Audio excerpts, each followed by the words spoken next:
Hello and welcome to Wednesday's edition of Cracking the Cryptic, where, don't worry, this is yesterday's puzzle. This is Quality Street by Jay Dyer, which you must have a go at if you haven't had a go at it already. It's a fantastic Sudoku puzzle, and brilliant to see Jay Dyer setting Sudokus again. This is not the puzzle I'm meant to be having a go at today. In fact, I do not know what the puzzle is I'm going to be having a go at today. Mark has sent me a link and suggested I open it on camera, which almost always means there'll be something visually arresting about the puzzle or the rules or something. So I'm going to do that in a moment. And I do know also, we've been inundated with emails telling me that Marty Sears has released Rat Run Season 3. The first one is up, so I'm desperate to have a go at that puzzle too. But anyway, Mark wants me to have a go at this puzzle today, so I've got the link in my browser.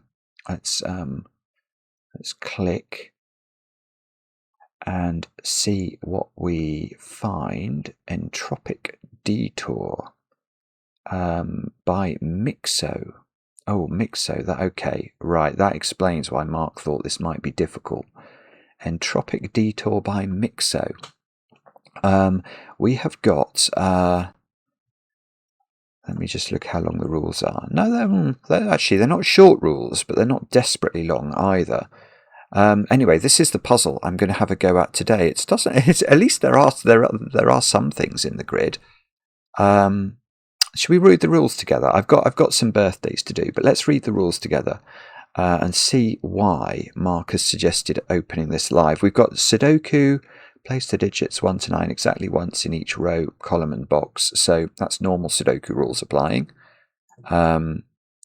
Difference pairs.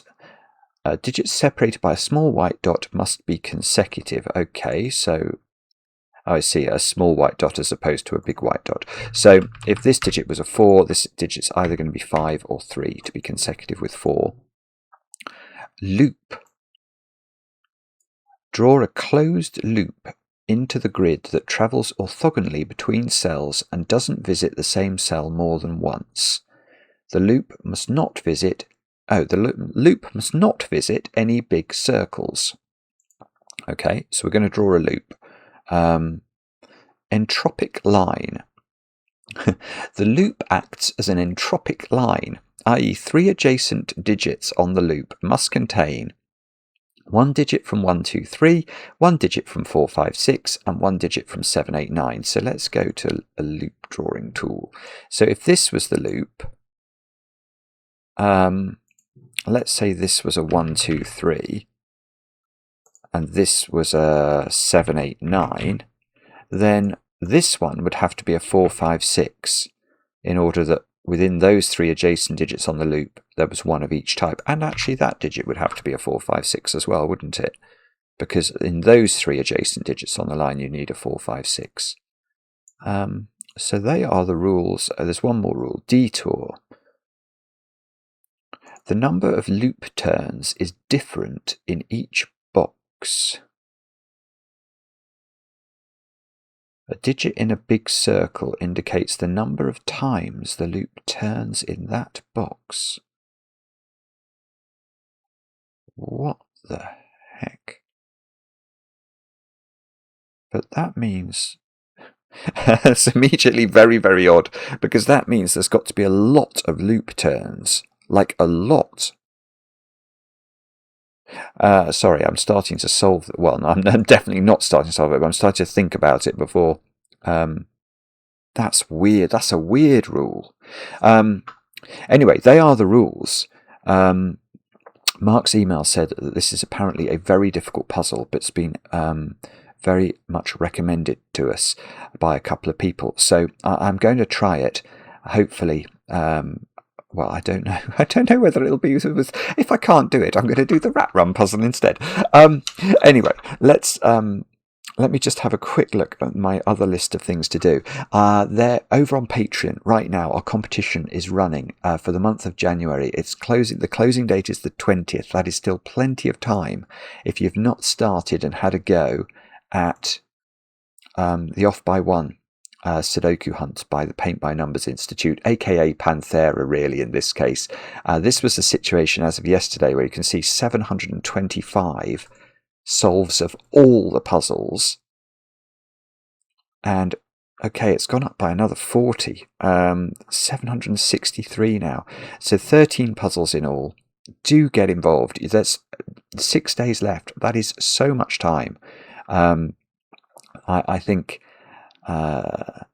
there's nothing. Then I wouldn't describe the puzzles as genuinely approachable, but probably approachable is correct.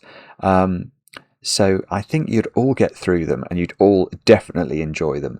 So if you'd like to win the chance of coming on the channel and solving a puzzle for the viewers to watch, then do get involved. Let me just check my recording. Is my recording working? It looks like it's working. That's good. I've got this new software I'm experimenting with.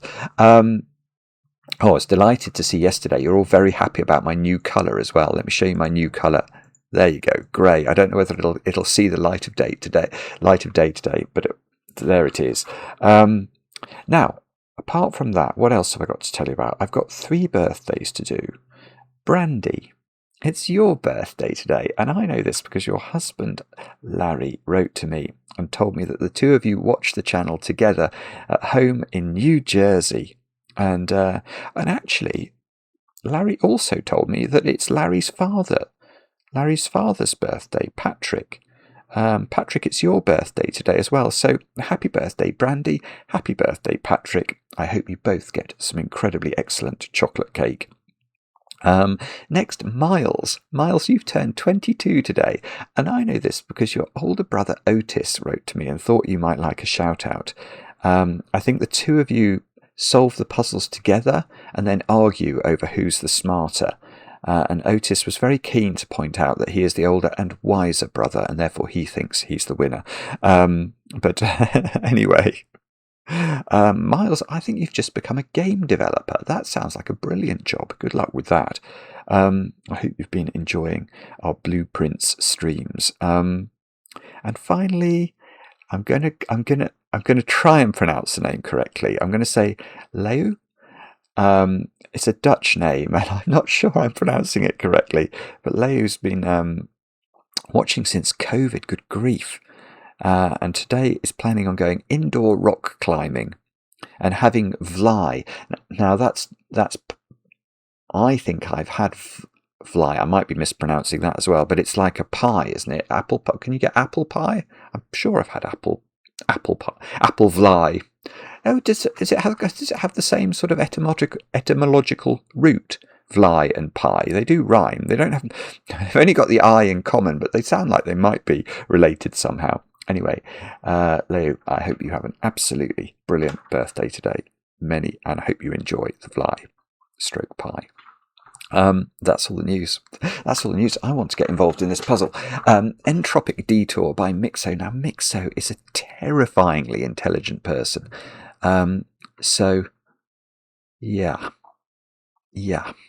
What did it say? Did it say 15 solvers or something when we launched it? So, let's see if we can get that up to 16. I don't know how old the puzzle is, but we've done the rules. Do have a go. The way to play is to click the link under the video as usual. But now I get to play. Let's get cracking.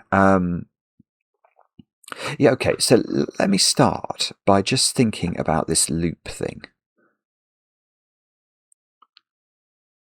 Yeah, okay, so one thing I was wondering about as I read the rules is whether some of the loops we're required to build in Sudoku are sort of one cell wide loops that can't touch themselves.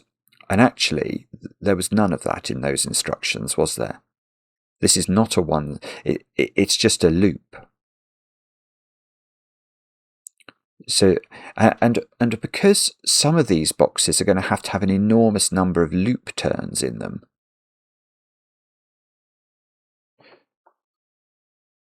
it's not. For example, let's say that let's say that's a 5. You could never achieve 5 loop turns without the loop touching itself if it was one cell wide. So Oh, it can't, hang on, it can't go through the circles. I think I read that rule. Let me just check. The loop must not visit any big circles. So if that was a 5, it moves orthogonally, does it? Let me just, I think I read that as well, but sometimes when you read the rules, you're never quite sure. Actually, this is difficult. Maybe, well, let's just make it bend a lot. How many times is that? 1, 2, 3, 4. That's bent a lot. Okay, so there you go. That's a possible loop. But it would be serendipitous indeed if that turns out to be a 5. And the loop is entropic. Yeah, it must be to do. It must be to do with this rule, which says the number of loop turns is different in each box. Because, well, there are 9 Sudoku boxes. That box has no circle in it. Ah. Oh, that's Maverick flying over. Hello, Maverick. It's quite a cold day today, so Maverick's probably a bit chilly up there. Sorry if there's a bit of aeroplane noise. Maverick likes to buzz past occasionally. Well, all of these digits have to be different. They're like an extra set of... Well, they aren't... Okay. They aren't an extra set of the digits 1 through 9. But they are...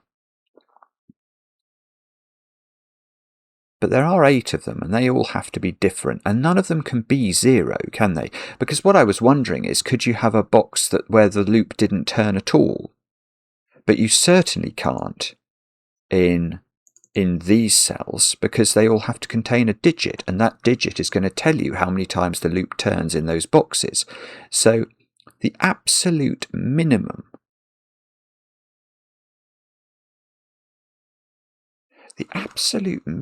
minimum, the top digit in those circles is going to be at least an 8, because the minimum I could fill those cells with would be 1, 2, 3, 4, 5, 6, 7, 8.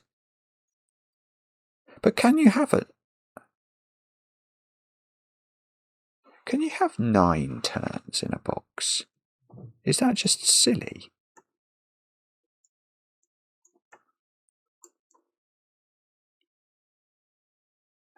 Well, okay.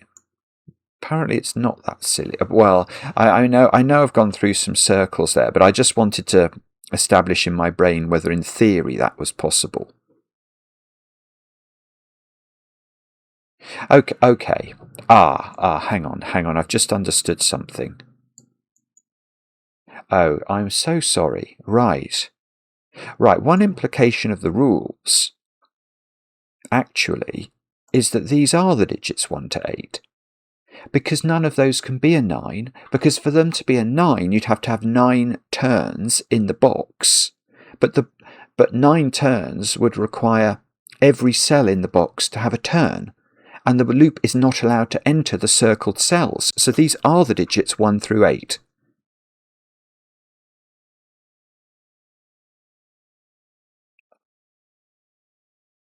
So box 5 either has 0 turns or 9 turns. Is it actually possible for it to happen? I don't know, actually. I'm skeptical. Maybe...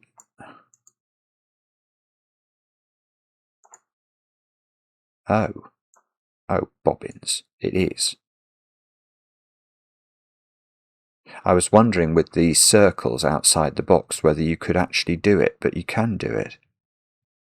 Okay, all right. I'm going to rule that out for a different reason then. I don't think that's possible, but it's for a different reason. How to explain this? I don't think you can have a loop that has an odd number of turns in it overall, because you wouldn't get back to the start, would you? That must be right. If you think about a loop, that just feels right. If you get a loop, right, we're going to start trying to build a loop. So we need the loop to get back to that circled cell. So to get back to that circled cell, the loop is at some point going to have to sort of turn, and turn again. So that's going to mean that there are an even number of turns on the loop. Now, of course, you might say, oh, but the loop didn't have to do that. It could do something more sophisticated. But the net effect on the loop is always going to be it's going to start in a direction, it's going to turn away from that direction, it's going to turn back the way it came, and it's going to close. That is the net effect of the loop. So it is going to have an even number of turns. So I think what we're being told,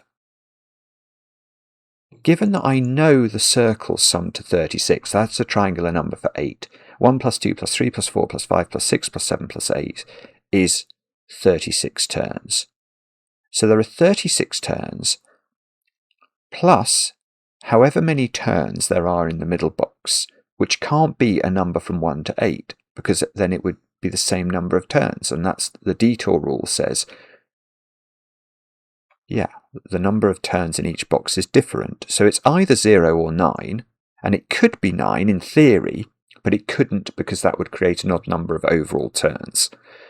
But that, see, the problem with this now is that the loop doesn't have to go into box 5 at all. The loop definitely has to go into the other boxes, because it must turn in each of those boxes at least once.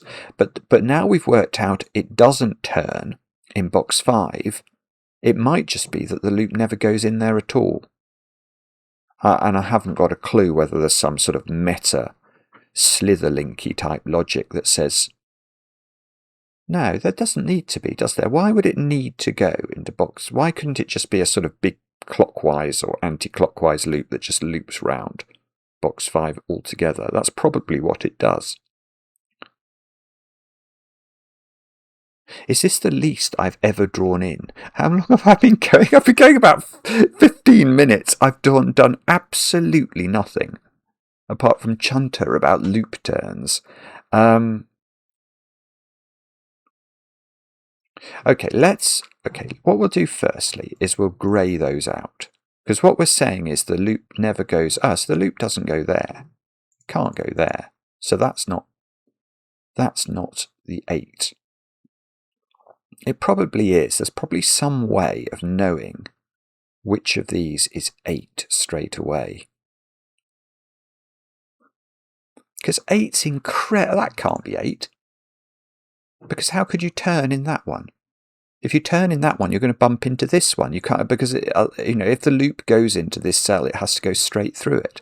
So that cannot be a turn. So that cannot be an 8. That can't be an 8 because of this cell. Can that be an 8?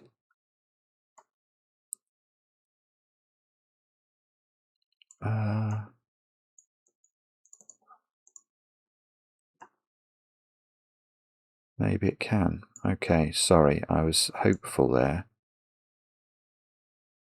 This one can't be an 8, can it? No, that cell can't have a turn. You could turn in the corner, but these two can't have turns. So this one isn't the 8. So hang on, which ones can be the 8? That one can be. Presumably that one can be, because it's going to have the same geometry. It's sort of, can you fit an 8 turner into those cells? So the questions are over. Both of those could be 8. These can't be. That can't be. So which one of these other 3 could be 8s? I presume this one can be. Let's just think about that.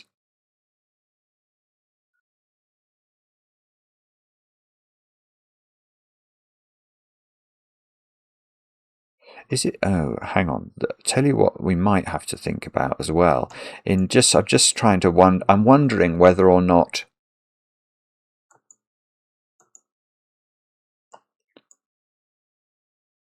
it's actually something to do with knowing there are no turns in this box.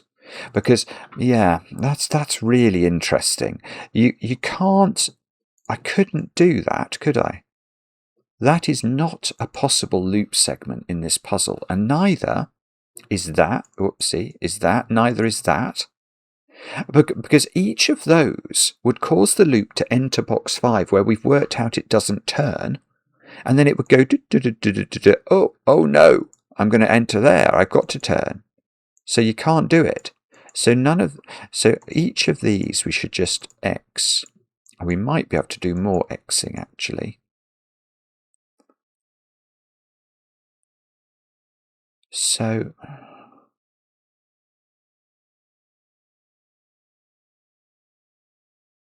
okay, well, hang on. I want to come back to this box now and think about whether it can have a. Now I know that cell would be a turn like that. I don't think that worked. That was the thing I was just looking at. If this cell can't be entered or exited from its west side, then that would have to be the turn. But then you could go across there, couldn't you?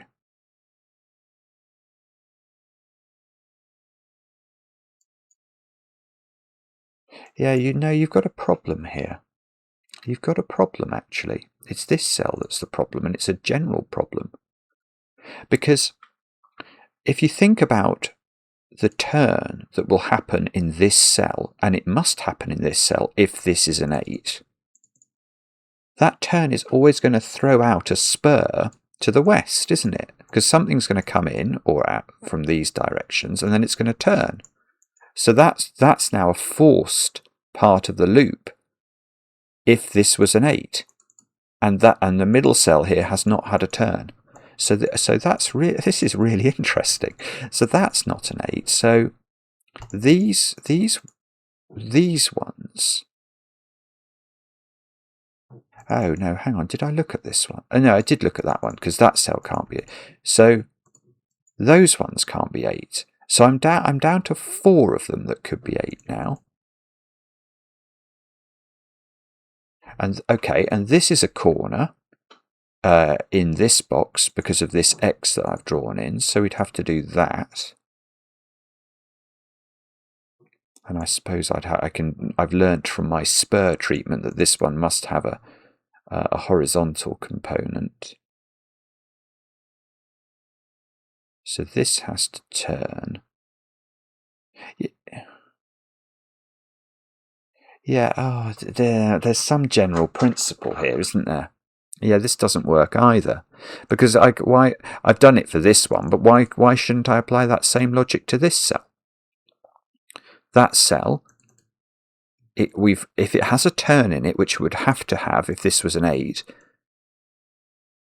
it will be entered by one of those spurs, and then it will have to turn. So it would always have this this geometry, and this cell here is not turnable. So this is not an 8. So this one is the only other one that could be an 8. Now, if this was an 8, see, that's a bit annoying. But, okay, what I've just learned about spurs is that those would all be forced for each of these 3 cells at the bottom to have a turn.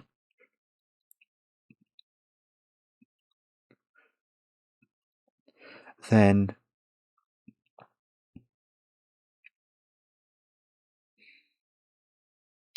so this one would have to have a turn there. This one would have to have a turn there. Otherwise the line would go straight through it.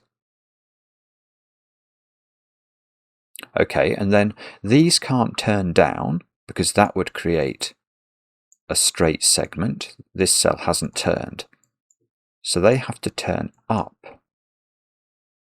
And then they can't turn as they go through box 5. So, but can't you just join that up? Ah, that's bad. Okay. Right, so that actually works, I think.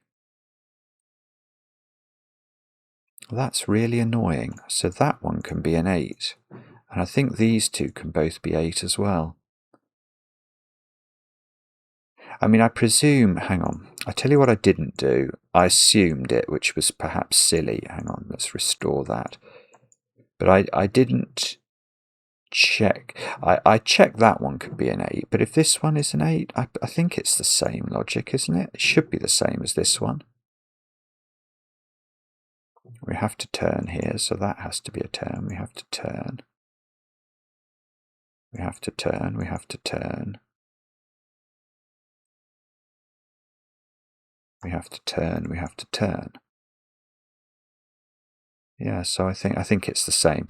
That's okay. That's distressing. Right. Right.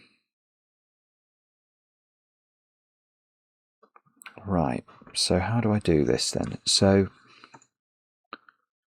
let me try and think this through.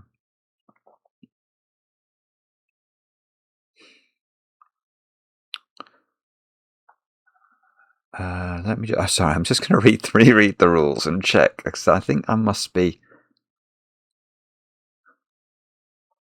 I haven't thought about entropy actually. Oh golly gosh! I hope that that's not what I have to think about. That's a. Oh, hang on. Right. So that could be it, couldn't it? I have not thought through.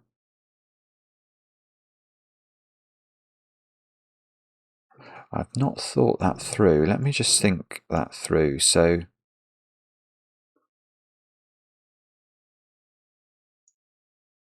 this would have to be. That would have to be the shape. The thing is, I don't know how this connects, but in terms of this part of this sort of clover that we're building, right? Whatever the entropy of that one would be, 1, 2, it would repeat there, wouldn't it? It would repeat here, because say this was 1, 2, 3.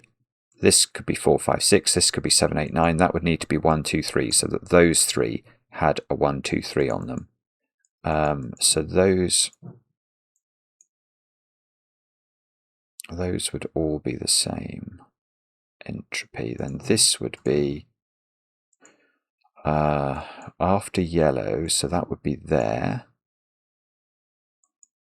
and that would be there, and then these two would be some other entropy. And then what would this be then? If that was 8, that wouldn't be yellow. That would be because there's obviously there's only 3 types of digits within each entropy set. So within the low digits, there's 1, 2, 3. So if this was 8, these would be 1, 2, 3, or 4, 5, 6.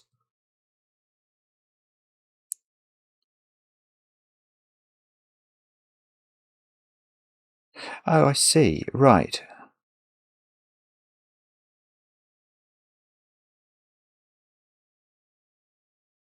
Ah, okay. Right, what you can't do here, which is quite interesting, is if this was an 8 in the corner, you couldn't attach, you couldn't actually complete the clover like that or like that, because the effect of that is to make this yellow. Yeah, that's really interesting. So if you do like a little nodule like this, those two are always the same entropy, because they would be sort of 3 apart on the line.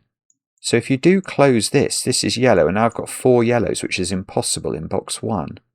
So the only way that this is 8 would be impossible, because oh no, it wouldn't. I thought I could see it wasn't going to work. Oh, that's rotten. because this can't go that way now. It would have to go that way. And then I was thinking that has to go down and I'd get a small loop. But that one could go there. Oh, that's... Oh, and that would have to go right across. Oh, that's distressing. Right.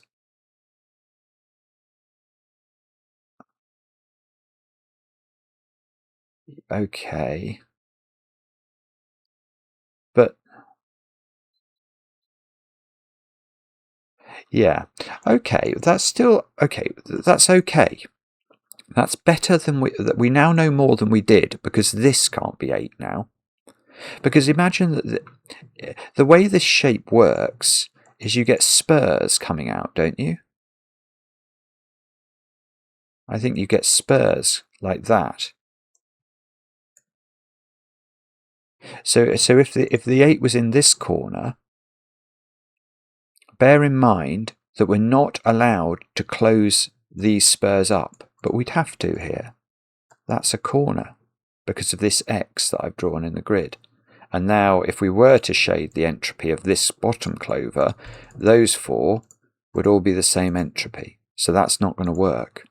So actually, we've got rid of one. That is not an 8. So we're now either in this one being an 8, or this one being an 8. And this one I haven't examined for entropy, so let's just try that now. So if this was 8, what I worked out was I'd have spurs like that. I'd have this shape. They would... oh, well, this is going to bump into this thing at the top, so let's just delete that for a moment. And I think this would be a wiggle here, but I'm not sure I know which direction it would wiggle. I think it could be like that. It depends how you join up the spurs. You could have like a Stonehenge there or a Stonehenge here. And I don't think it matters, but you get some sort of sea serpent in one direction or the other. So if we were to shade the entropy of this one... oh no, that doesn't... those 2 are the same. Those 2 are the same. These 2 are the same. And then this would be an 8. And we get long strings here.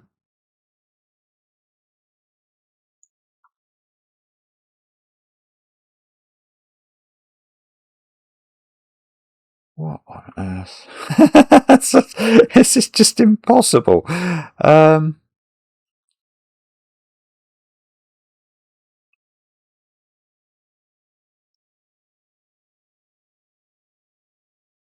don't see what's wrong with that. I mean, that famous last words. One of these shapes is right, I think. Either this one or this one is correct. I rather wish it was this one, because I think the clover coming out of box 1 would be really cool. This one feels harder to understand to me, because I don't see how you know which direction the sea serpent goes in at the bottom. If this was 8, 8 would be on one of these.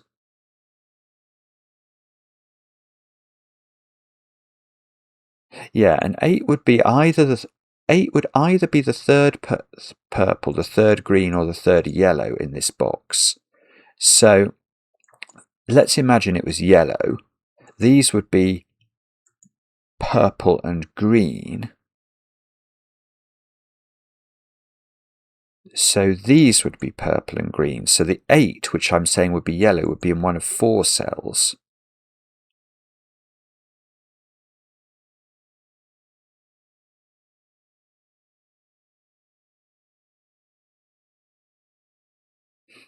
Gosh, that's impossible. Oh. Oh, that's almost a brilliant idea.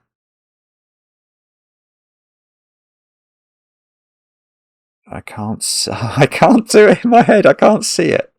Okay, all right. Here's a question. about if we're in the one with the legs.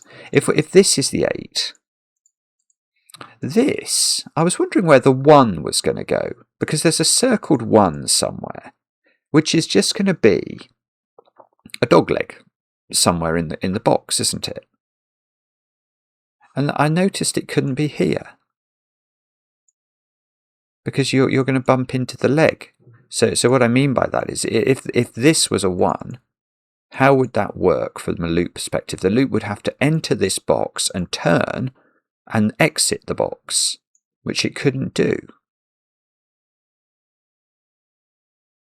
And obviously it can't do it on that side either. And none of these other boxes could be just a dog leg. As soon as you get 2 spurs, parallel spurs going into a box, they both have to turn. It's a loop. Okay, so box 2 also couldn't be a 1. The question is whether box 1 or box 3 could be a 1. And that's less clear to me. I think that might be okay. No, that's not okay. That's not okay. Because the loop's it's gonna have the wrong number of loop end. Oh, this is it. Right, this is it. That is not. These can't be 1s. I think.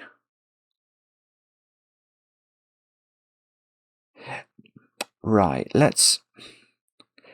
how can I explain this? Maybe it's obvious to everybody. I'm sort of seeing it a bit intuitively. What I'm saying is, if this was a 1, for example, what we're saying is the loop comes in to this box, turns, and then leaves the box. Now, in order for this not to strand anything, I don't know how it's going to do that. It might do it like that, or it might, the simplest way would be it did it like this.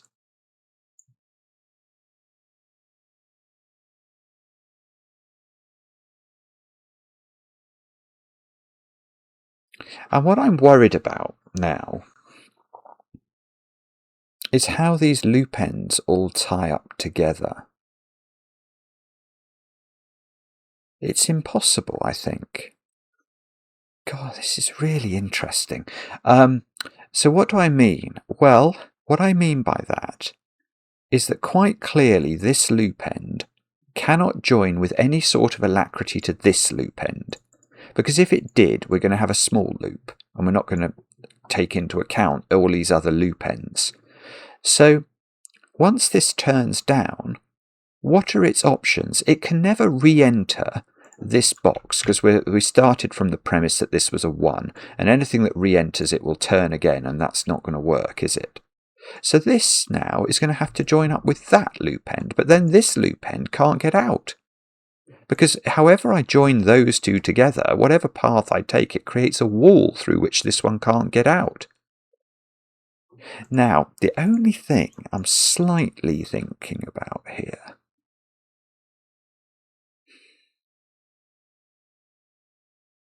I think that's just correct, isn't it?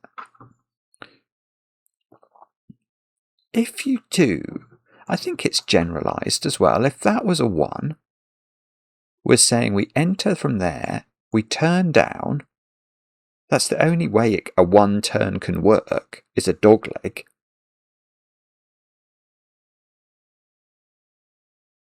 And we can't do something mad like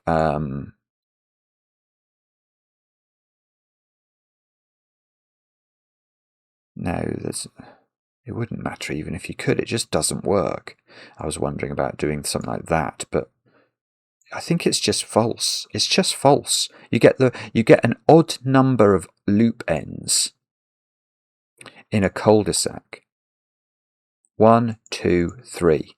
You can't have that in a loop system. It won't be a loop. And you can't get the loop out here because this is only a 1-turner.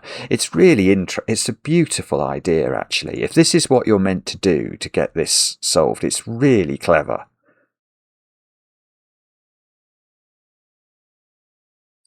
I just can I just spend a minute? I think that feels utterly logical to me, but I've been in this situation before, and I've alleged something, and then the comments go, "Oh no, you didn't think of this," and I think, "Oh no, I didn't."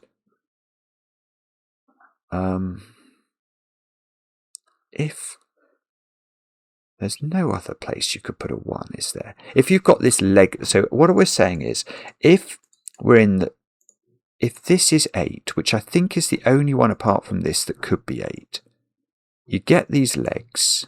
They beautifully prevent these from being the boxes that just have one turn. These can't be, this can't be, this can't be. This definitely can't be. It's got 2 loop ends parallel coming into it. So either this or this has to be the 1, which means because it's in a corner, it's got to look like that. And it can't be re-entered. So, okay, let's just check. Could you do something like that? And then that going down. No, because this is isolated now. It can't get out. It can't get out. Because it can't go through this cell. The design of this is just... It's just brilliant. It's just brilliant. Right, it doesn't work, I'm going to claim. I think I've proved it. So now, now we are in business. Now we can do stuff. In fact, that's a digit. 41 minutes into the puzzle, isn't it? Because, of course, what this means... Let me just get rid of all this nonsense. It means this is correct. It means this is 8.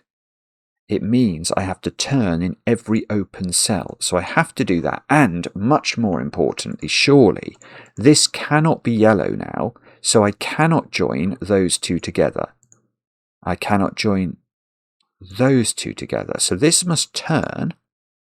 It's a loop. It can't close there. And it's gone into box 5. So the loop must go through there. This must go there. Across a white dot. So there's not many digits you can put on that.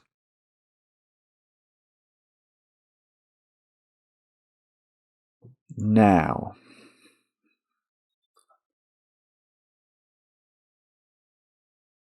okay, so now that's definitely purple.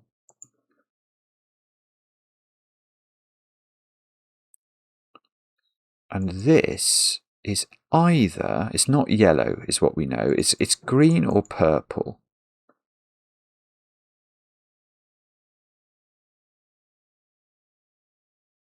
Yeah, okay. But I think we could do more, we can do better than that, can't we? Because don't we now know how the loop... Well, I think this is right. Because we've established the pattern of the loop in box 1, we have to then decide what's this connecting to. It's connecting either to there or to there, isn't it? Now it can't connect to this one, because then this one can't get out. So however, if we were to take this on a journey, I'll just do diagonal movements just to show you what I mean. Obviously we've now isolated this loop end. That's not right.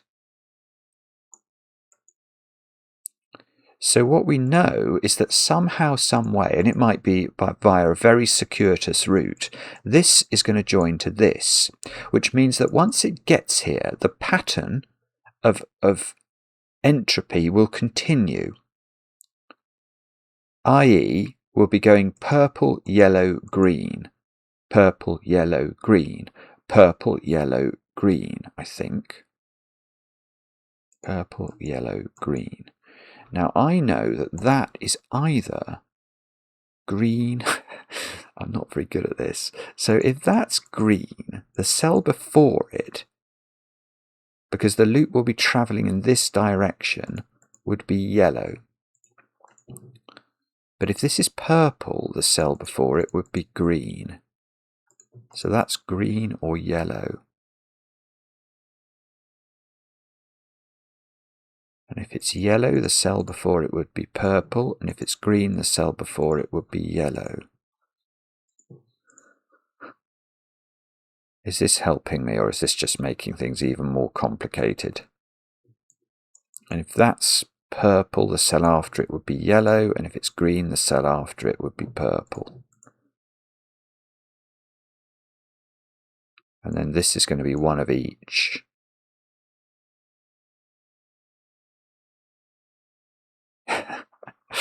Oh, bobbins. I don't know then. And I know 8 is whatever this one isn't. So 8 is either purple or green. But it's not this one. And then... And this white dot is crossing entropies because the loop's gone through it. It's either going to be a 3-4 pair, because these can't be the same entropy, yet they are consecutive. So it's going to be a 3-4 pair or a 6-7 pair is what that's going to be.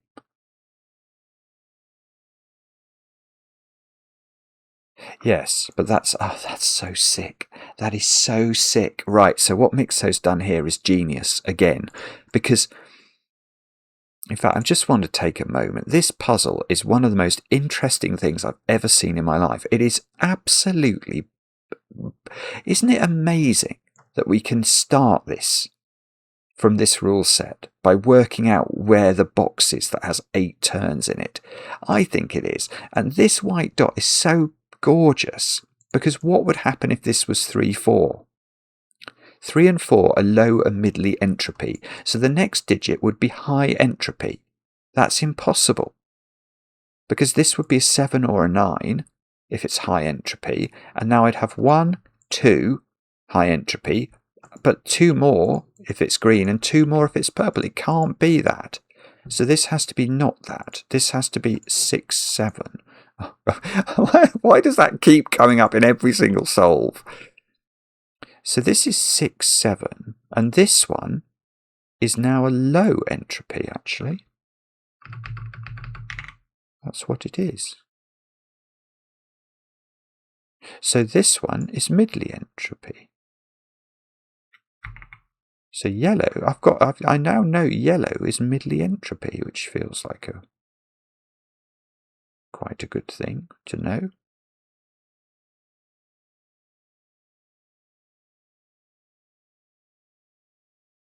So I know that that is a 4 or a 5.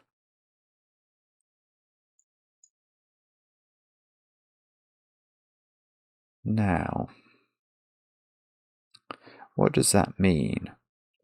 So I know whichever one of these is yellow is the 6.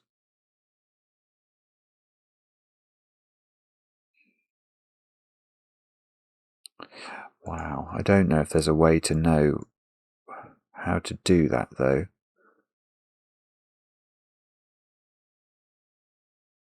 I know these are opposite entropy.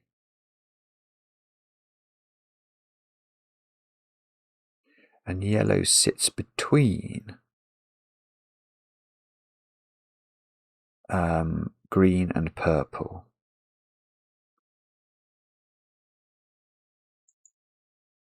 But I don't... Do I now know, then, which way round that goes? Is that something I'm meant to understand? I don't see how I know which way round they go, but... I suppose I know one of those is a 6. So I know one of these is a 6. So that could be a 6.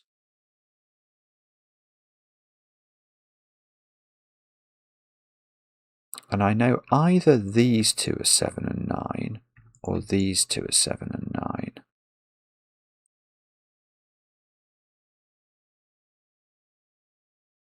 But I don't think I know which. And I know that this one...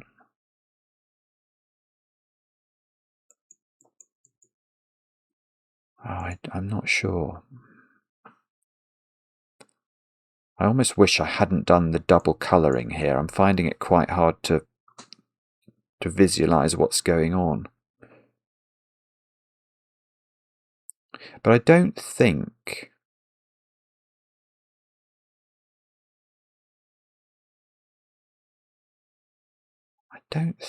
I can.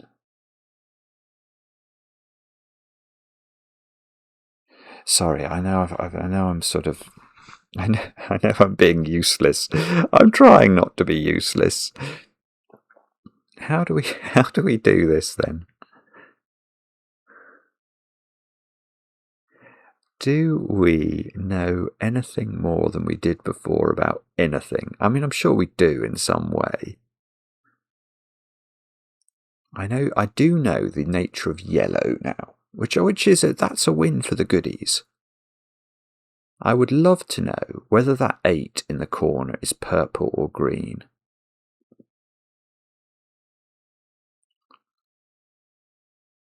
I'm just wondering if I need to recolour now. But I don't.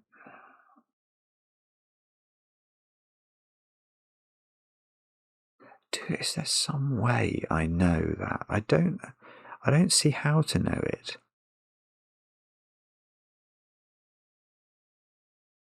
It always goes purple, yellow, green, so the middly sits between purple and green. But until I can establish, maybe if I knew, I don't know actually. I really don't understand how I'm meant to do that.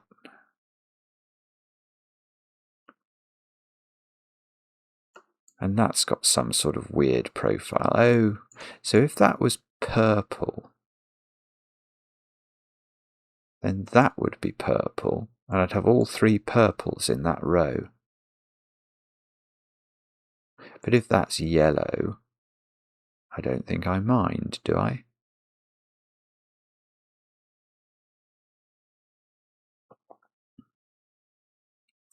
I don't know, is the short answer. Okay, so we're going to have to think harder, but where? Is there now a problem with where the 1 can go?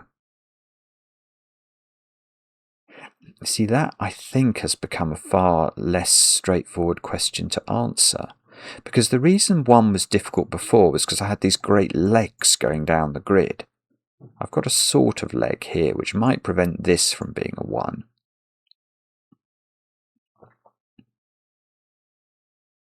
But I'm not sure I know much more than that.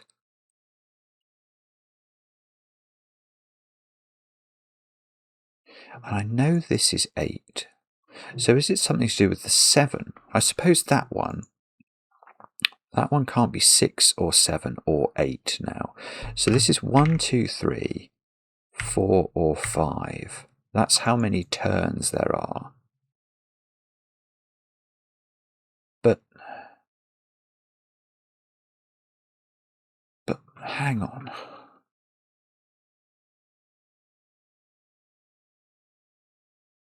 I've got 2 parallel strands coming into the box.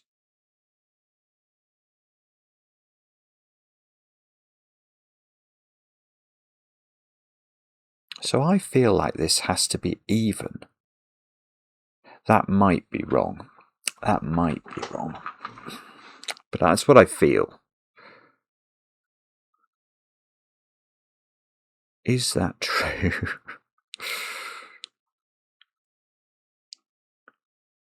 Because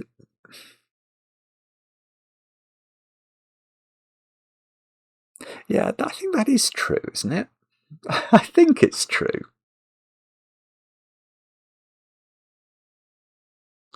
Because in effect what we're doing, we're trying to draw a loop.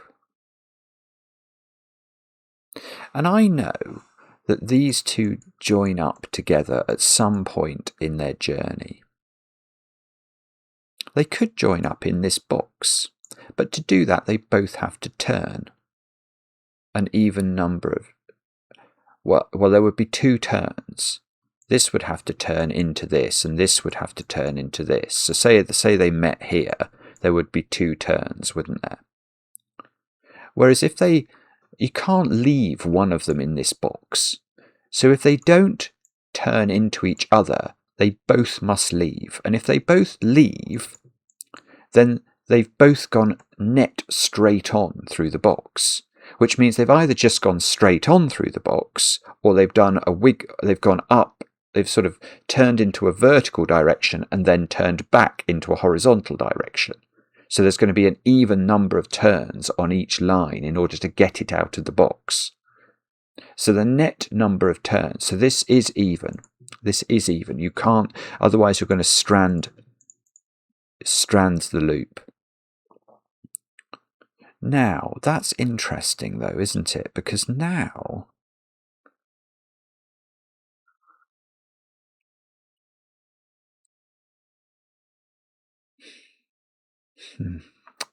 so that's 2 or 4. If it was 4, I'd know that that was 4.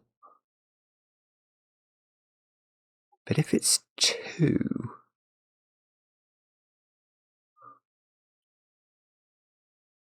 I'm a bit less sure about what that means.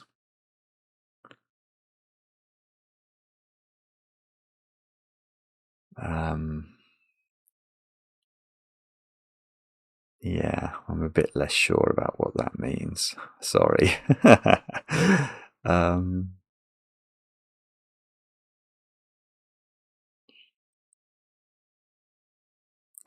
So if that's 6, then that's high, isn't it? So that would be yellow, that would be purple, that would be green. Yellow, purple. Hang on. What? No, that's nonsense. If that's yellow, if that's yellow, which is the middly one, then that's got to be high.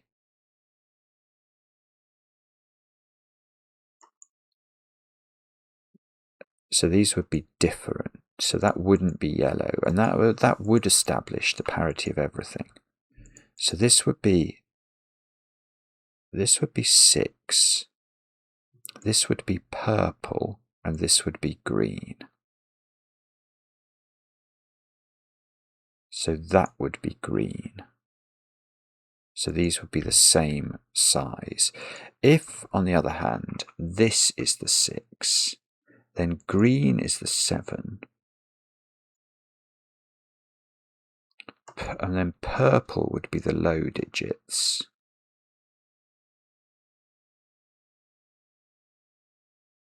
Purple would be the low digits, so these would both be low. These would all be high. I'm just wondering if I can get a congregation of more than 3 of them in some sense or another, but I don't think I can.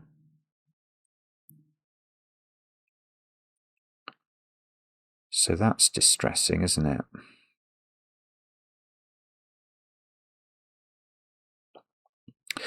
Okay, can we keep going then with the idea around parity on the loop? It might be possible to do that. It's not something I relish, I have to say. See, if we look at this one, that's odd. That must be true.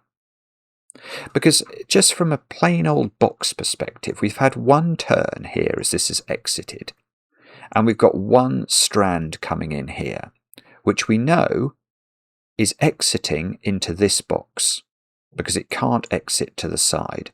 So the net number of turns that this must perform to exit south must be even from this position. It either goes straight through or it wiggles, but to wiggle, if it turns horizontal, it must turn vertical again to get out.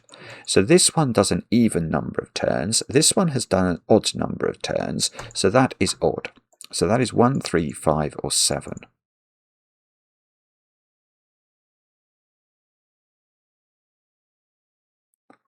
Now, so that means that this line is cutting this boundary. And then, having got in here, it has to turn. It does have to turn that way, doesn't it?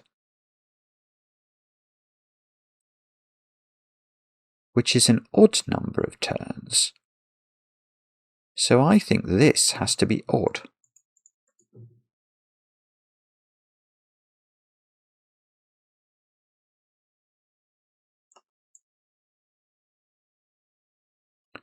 If something did, yeah, if I was just wondering if there was another line that came from here and sort of wriggled, but it would do an even number of turns to get out of this box, so that doesn't affect that conclusion. And similarly, there would then be two line segments here that both had to turn that way, so that would be a net even number of turns. So this is odd. So that's odd, that's odd, that's even, that's even. And then from a parity perspective, this is even, because we've got a line segment coming in here that any line segments that come through here there must be the same number of line segments exiting on that side, which is in the same direction, which is therefore net 0 turns or an even number of turns. So that's even, and it can't be 8 because we've had 8. So that is 2, 4, or 6. And then this one is going to have a net odd number of turns because this is a loop. So again, the net effect of the loop is going to be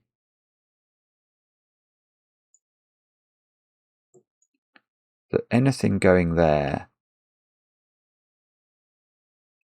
well, although am I wrong about that? If it could go, I think I am right, but I think I have to be a bit careful here.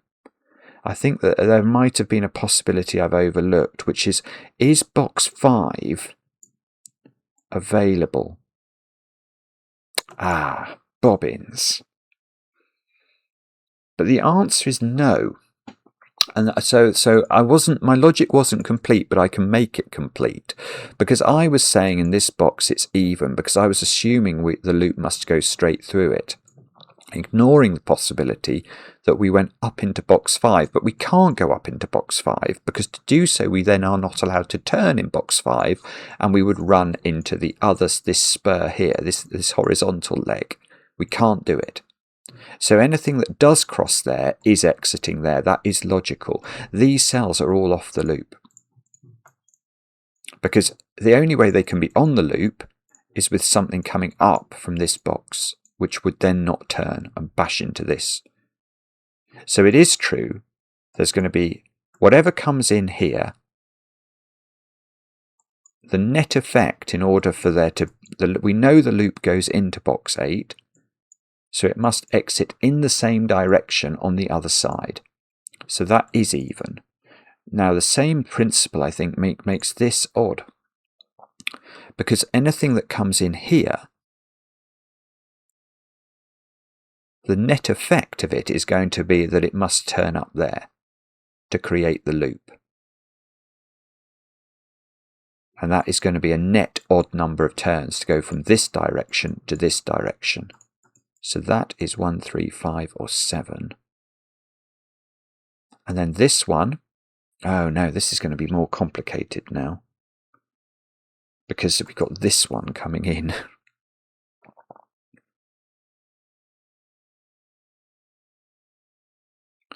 Right. So I think it's going to be odd, isn't it? The net effect.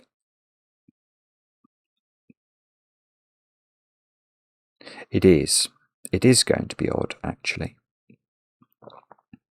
Right, this is getting a bit more complicated, but we know this one joins to that, because that's the way the loop must go.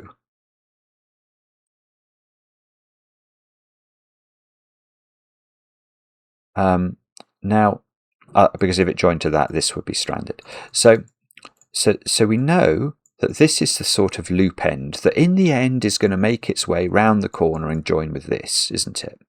So this and this have to join, which means that the net effect of the loop is that this cell, which is currently going horizontal, must go vertical. That must be the net effect. So that requires an odd number of net turns in this box. So that is also odd.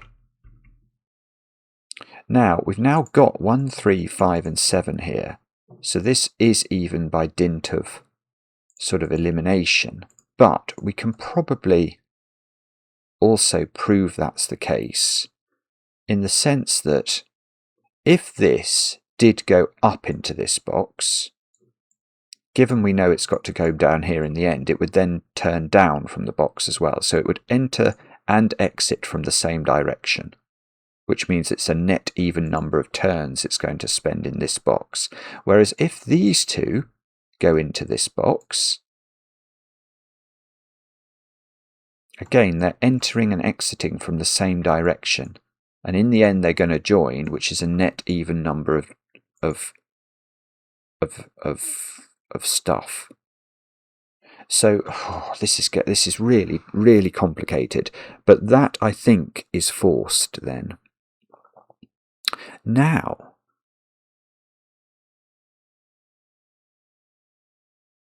I'd love to be able, if I knew that wasn't a 6, then that would be a 6, which would be very exciting. I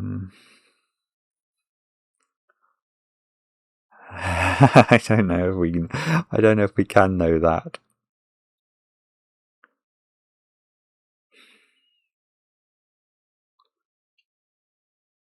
I don't know if we can know that. So if that's a 6, I've got to do 6 turns in 7 cells.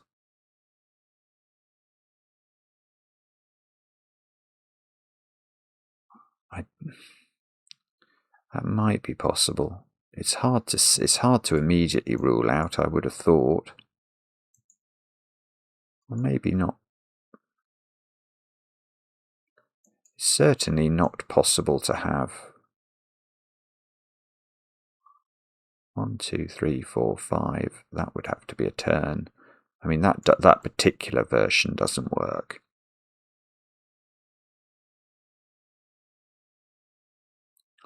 But I mean, if it turned there, it's a bit hard to know, isn't it? Well, I mean, I think it is anyway.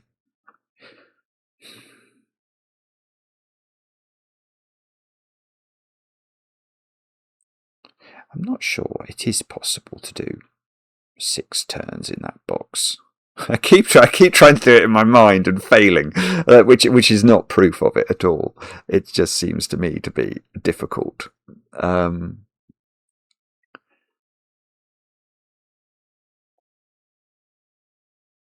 Okay, this is a Stonehenge roundabout, isn't it? So this cell is the same parity as this one, because this is the 3rd cell from this position, 1, 2, 3. So that is yellow or green.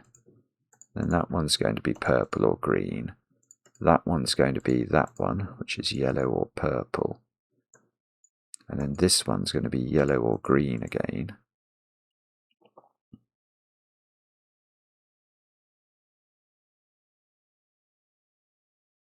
Oh, hang on. Okay, I'm going to spend more time on this because I've just noticed something really, really interesting. If I got that to be a 6, it would resolve this.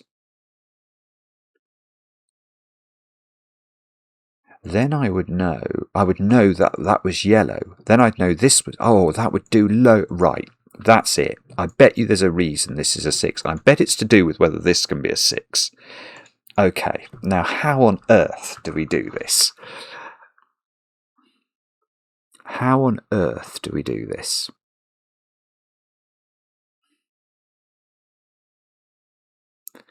Right.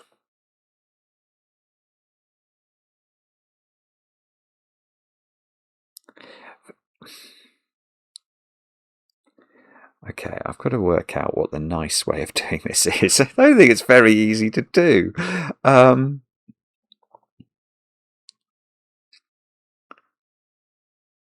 Okay, I think the first thing we're going to have to decide is whether these two close in this box or not. Because if they don't, there's clearly only two exits from this, so they'd have to do this, wouldn't they? And then that would have to turn down. Now, if we were in this world, how would we achieve a 6 number of turns? I don't think you can do it.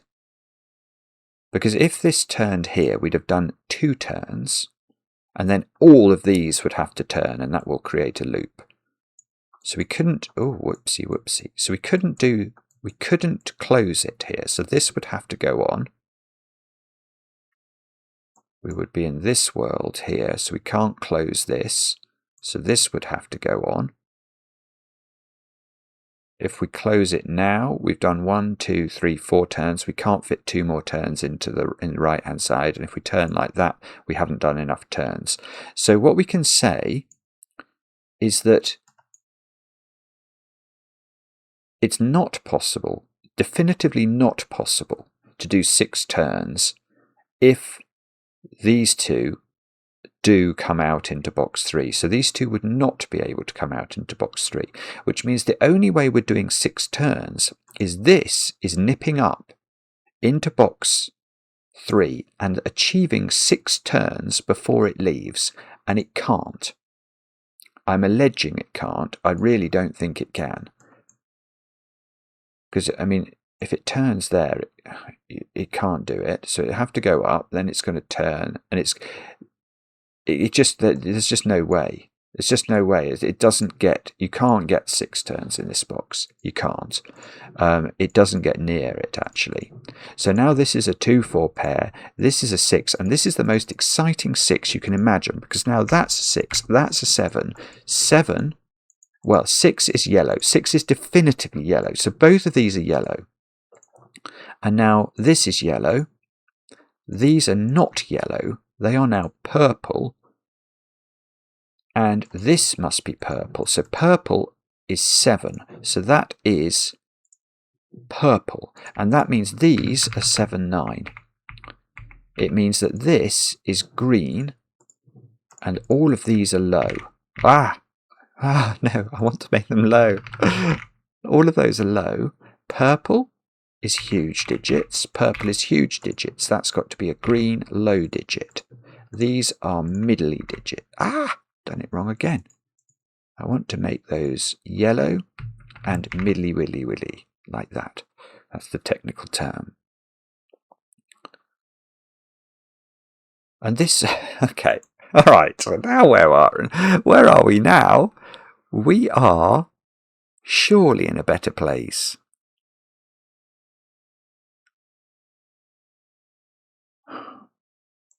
Or are we?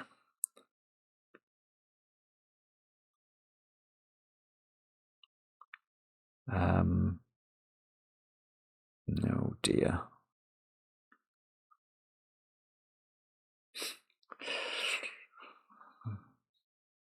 So the next cell from this 7 is a green. So it's a green there or a green there. If it's a green there, that's the last green in this row.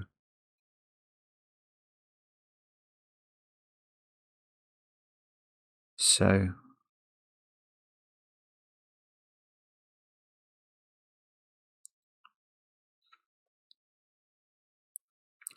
okay. Yeah, that's an interesting way of thinking about it. Right, I don't think that can be a 2, but that might be wrong. Because 2 is definitely green.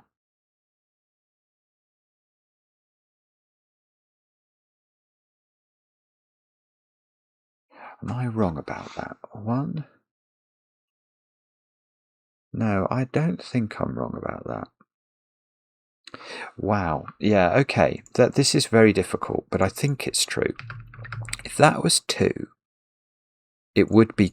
It's green, but it's not on the loop. The point is it's green. There are 3 greens that we have to locate in this box. And I know that the next cell after this 7 is also green. So in a way, if this is 2, we know our 3 greens in the box are in these positions. Yeah, well, they're in 3 of those 4 cells. Now, how's that going to work? Because we're only allowed 2 turns in the box by making this a 2. So, we have to decide, is this turning? And now if it's turning, this is now green, but I can't make it work because I can't do any more turns. So I can't go up here and turn like this. That's going to put more than 2 turns. The only way of doing 2 turns is to connect these up, but they're both green now because this is green and that's green, and you can't do that. So that's not permissible if this is 2. You've got to get this out. It's got to go here, so it's got to go through here. But you've got to get this out as well. Now this is the bit I'm a bit less sure about, but I think that might have to be green. To get this out, it's either doing that or that. So these 2 are both green. And that's green and that's green. That's 4 greens.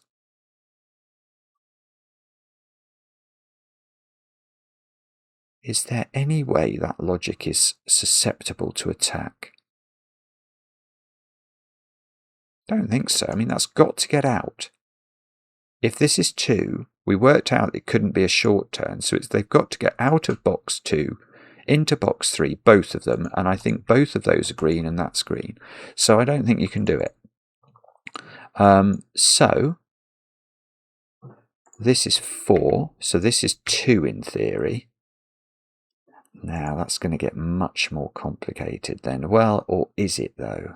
Well, no, actually that makes that a 4.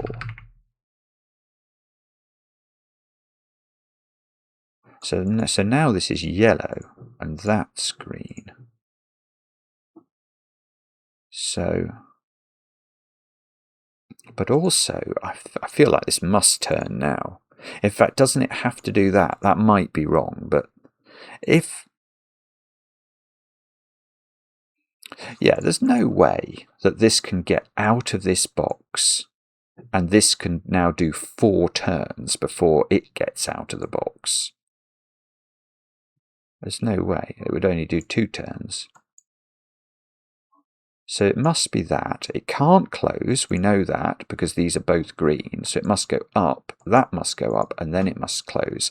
And hopefully the colours will not... No, that's a Stonehenge, so that's going to work. So this is yellow. This is purple. Right, that's got to be worthy of... So this is a 5 by the fact it's yellow and we've got 4 and 6 in the box. This is a 7 or a 9. I've got both high digits. So I've got all 3 high digits in row. Oh, hang on, I know what that is. That's a 9 by Sudoku. Look at this.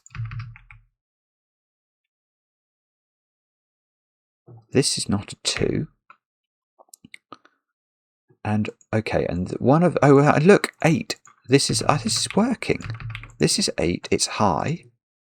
This is 1 or 3 and it's green. And now in this row, I've not put in 6 and 4. And they're both yellow, but I don't know. Although I probably do know, don't I? If you can't... This one... Oh! Yeah, this one's got to come into this box now because there's got to be some turnage done up here. And now this is closed off. It's a bit hard to see, but we can't, because this and this are both grey. They're both grey. Can't get in there without not getting out again. So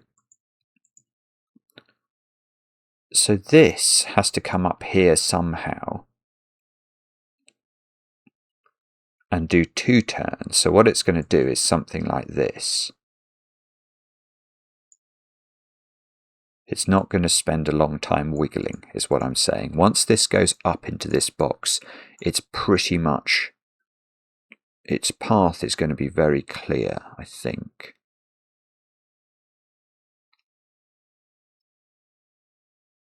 Now, That is not a 7 anymore.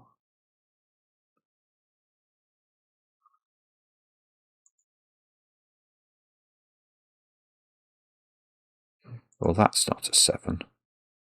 That cannot be a 7. I mean, you can't, well, you definitely can't turn in those cells. And you can't turn in the grey cell itself, so there's only a maximum of 6 cells you could possibly turn in here.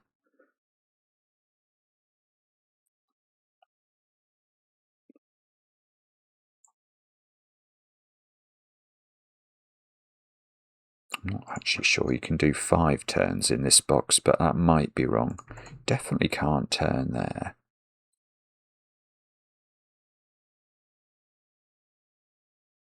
So if you didn't use the corner, if all 3 of those were off the loop, how would you do 5 turns? Every one of these cells would have to be a turn. You can't do it. That one can't turn.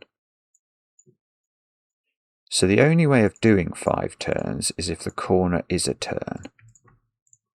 So you have to turn in the corner, which means you're going into the corner. Now you've got to do 4 more turns.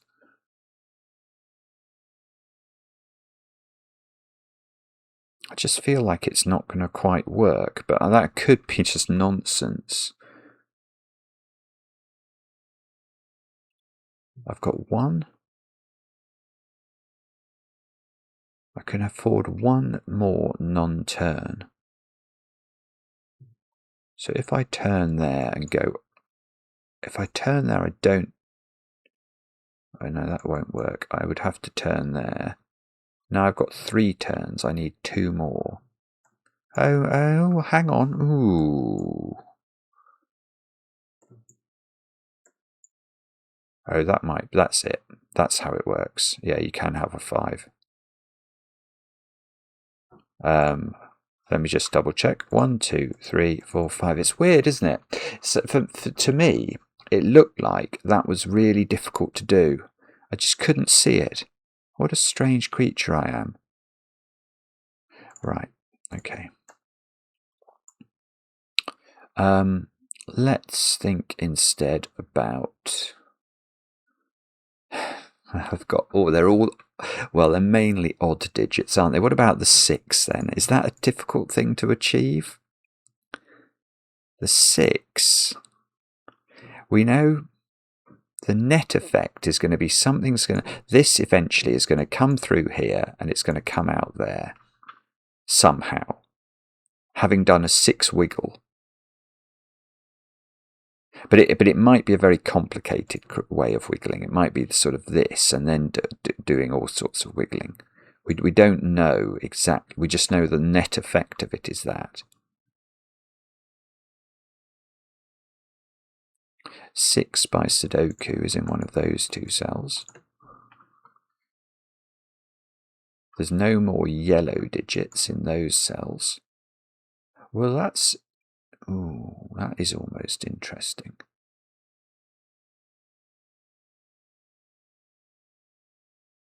That is almost interesting. How would... actually, it's not that clear. I've only allowed 2 turns in here.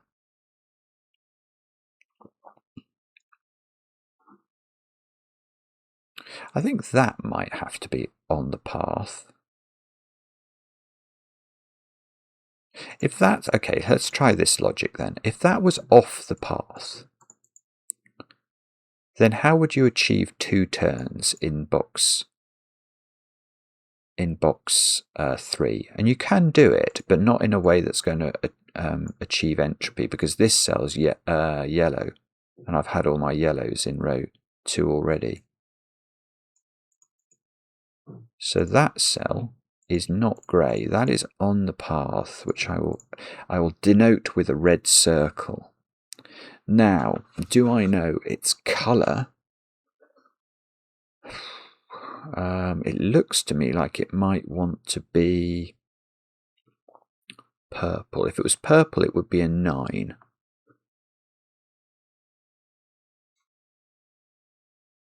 Can I do some Sudoku here? I've got hang on, I've got 7s and 8s here. I probably can't actually because I know so little about columns 7, 8, 9. 9 is definitely in those cells, as is 5. Oh, and I see it's a low digit. Yeah, there's a low digit here and a low digit here. So it's a 1 or a 3 here and a 1 or a 3 here. So there's definitely a 2 in those cells. There's definitely a 2 in one of these cells.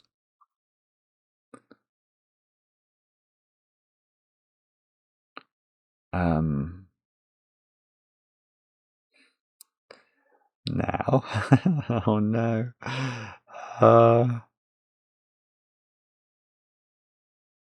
Okay.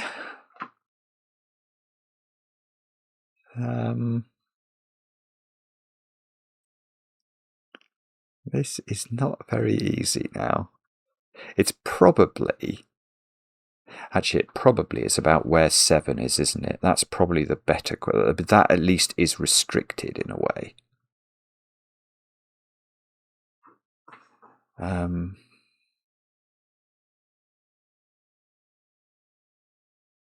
I don't know. How did you come up with this, Myxo? Oh dear. I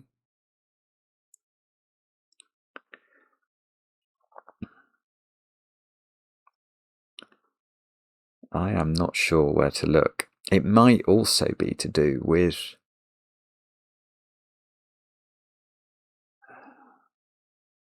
see, this could well be the one. If this goes up, say it did that and then just came straight down. If this was the one, that would be the 7.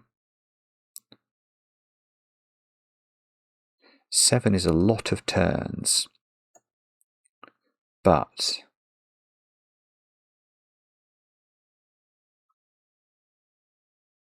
seven is a lot of turns. Oh, hang on a minute though.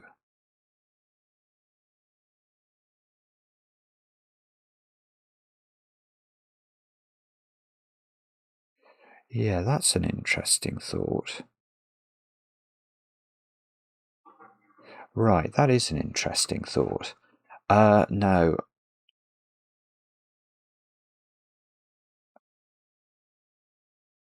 So yeah, the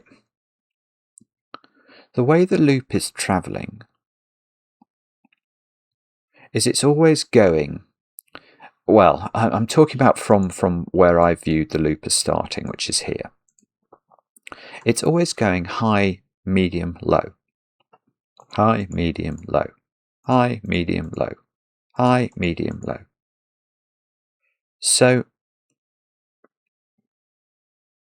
in traversing,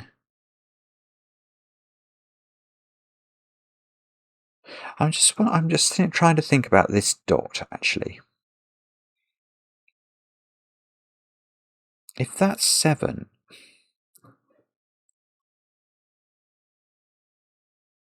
I don't think that can be on the path.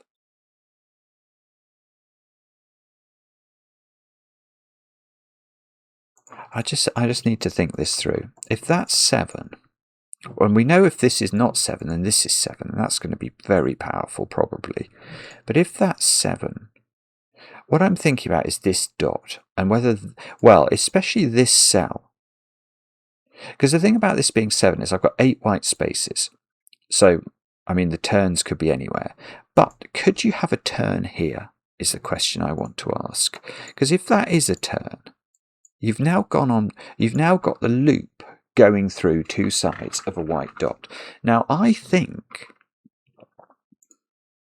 the loop is travelling in that direction to achieve that. It can't be travelling in this direction. It's nonsense, because then that would join to that, and then this would have to somehow cross that to get back up here. That's not how it works. So we're going in this direction, which means this digit is definitely higher than this digit across the white dotted entropy. And that can't work, because that 4 is really cool. So because this is higher than this, because the loop is going, it's always going high, medium, low, high, medium, low, then this is either a a 7, then a 6, because the entropy is different, which that doesn't work, that's a 7. Or it's going 4, then 3. Well, that doesn't work, because that's a 4. So actually, if this is 7, well, this might mean this is correct, actually. But if this is 7, I definitely know that this is off the loop. So the loop, I do know they would be the 7 cells that you'd have to turn in. So you'd have to do that. Oh, no, that doesn't work. That doesn't work. Look at this one. That's got to turn. Oh, this is good. This is good if this is right, because that means, is it that clear? That has to be everything. Every single white cell has to contain a turn. Yeah, I think it's just impossible. There's no other way of doing that, is there? I don't think there is. I keep doing the same thing, expecting a different answer. The true definition of madness. Right, so this is good. This is good news, because now that, I think, is the only one we've got left that can be 7. So this has got 7 turns in it.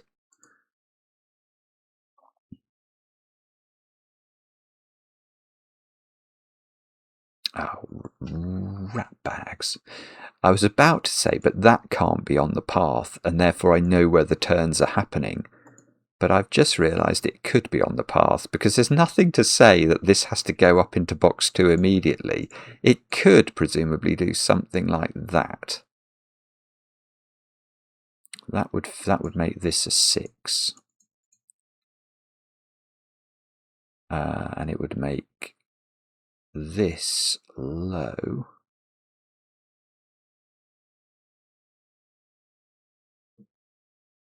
So low, so then we go back high again, so we couldn't go up.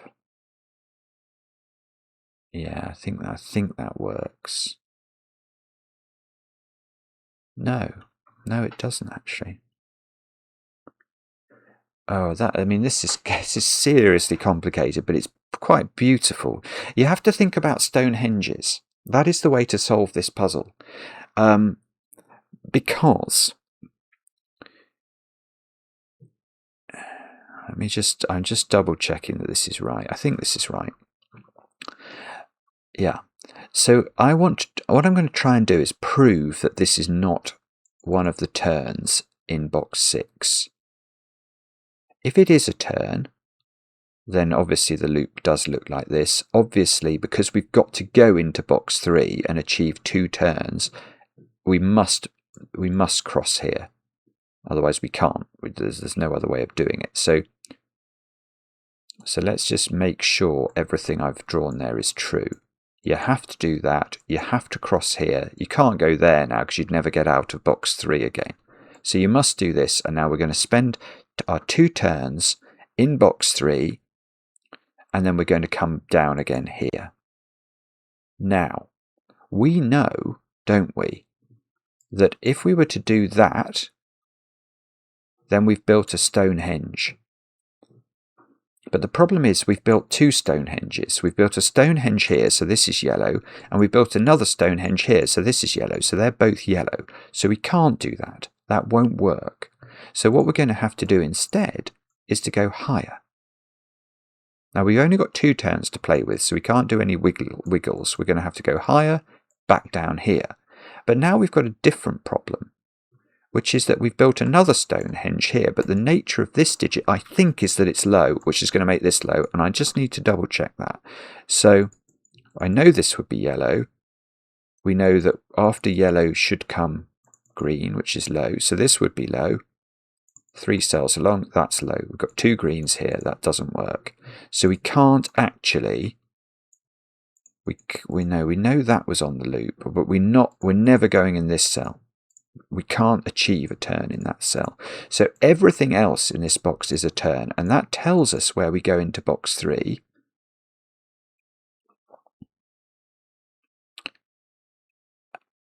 And we know that the loop is in this cell now because everything is a turn. So we know there's a spur there, and a spur there. And all I've got to do now is work out how this works. That's all I've got to do. So this digit now is low. Okay, so that's definitely not. So this is a 5-9 pair now. That is a 1, 2, or a 3. It's not a 2. So that is a green digit on the path. Now, so I can't go up here. Yeah, I can't go into this cell because then I'll have to turn, and this will be middly. And I've had all my middlies in row 2 already. So that's off the path, definitely. So I am turning into this cell. Now that should be high. So that's 9, that's 5. High is purple. And I could do the 5 next and then come down, or I could just come straight down. So if I come straight down, this is a 6. And if I go there and come down, this is low. Oh no. And then that would be high. Oh, that doesn't work. Oh, that's beautiful again. Oh, Myxo is so clever. Yeah, look. If you go to this, the 5, you've got to drop. And you've got to turn here. So this is low, and then that's high, and I've had all my highs in this row already. Yeah, so I suppose one thing I could have done is, knowing that this was a spur, what I could have done is go, okay, well, that's a green-yellow spur.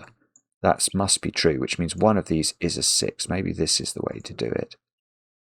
I mean, I have done it anyway. I know it's dropping here because it can't go there. I've just worked that out. So I think we're now doing this little nonsense, which means that's 6. That's the 1, 2, or a 3. 6 is definitely yellow. This is definitely green. Now let's propagate it. So now this digit is high, which by Stonehenge means this is high. That's green. That's Stonehenged, so that's yellow. Right, so let's hope that this hasn't broken the whole world. It should be a 1 or a 3. These should be 7, 8, or 9. This row needs a 1, 2, or a 3 there, but I don't know whether that... Could it be on the path? Which we've got to be careful here. Yeah, that could be on the path. Because remember, from this direction, we're still going high, medium, low, but before a high should be a low, which would be that. So that could well be what the path is doing there. That's a 7. So that's an 8, 9 pair. I should give these their own colour, shouldn't I? That would be sensible of me. And this digit is 1, 2, or 3 and is green. Now, what can we do with this? This digit, I know its colour. That's got to be a yellow, which is a 4 or a 5. It's not a 5. Right, aha. So that's a 4, which means that's a 4. That's a 6. What are these digits then? Let me just think about this. So these are 1, 3, 7, or 8, but that's definitely not 7. That's definitely not 8 because I've got an 8, 9 pair. Bobbins.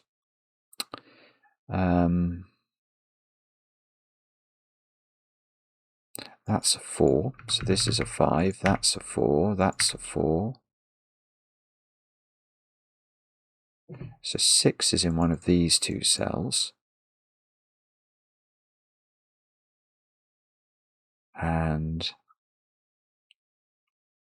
okay, and the next digit here, so we're going in this direction, is a green digit. So if we went there, that would complete the greens for this column, and that would make this a 5 without going into that corner. That's wrong. That can't work, because I'd have one turn there. These would all be out of bounds. We worked out the only way this could be a 5 is if we did go in the corner. Right, so we don't go there, because the next digit would be green. That creates 2 and a 1-3 pair there. This is a 5 by dint of Sudoku in a circle. I've got to turn 5 times in this box without ever visiting this cell. You can't do it, especially as that couldn't even be a turn. You do 1 turn, a max. I don't even know if you could do 3 turns there, but that would be the max. So we must go down here, and if we go down there, we're going round the corner, and I can do loads more shading. So this digit is now low. This digit is a 7 in the corner. I feel like we should sing for that, frankly. 7 is going to be followed by middly, which is a 5.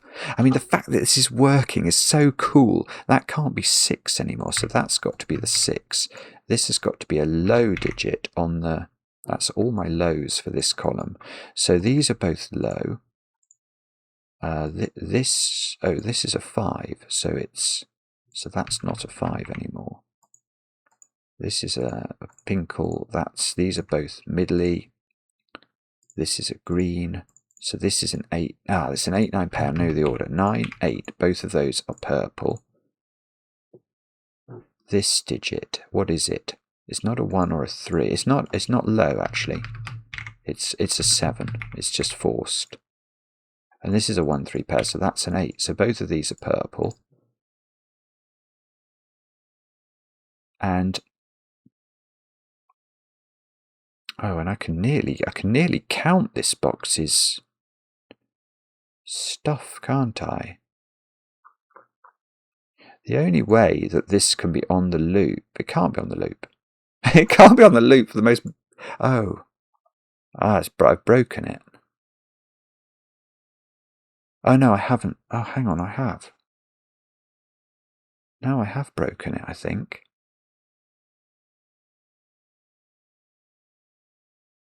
Haven't I broken it? Because the next digit after this ought to be high, but I'm on a white dot where it can't be. Oh, what have I done wrong? That is absolutely the most distressing thing ever.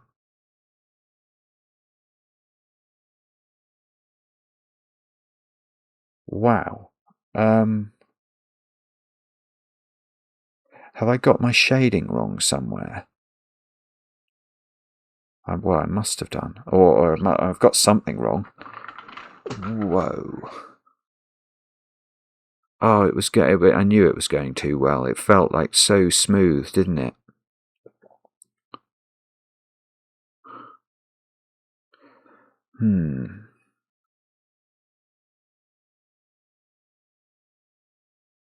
I don't see how to do it. Well, no, let me correct that.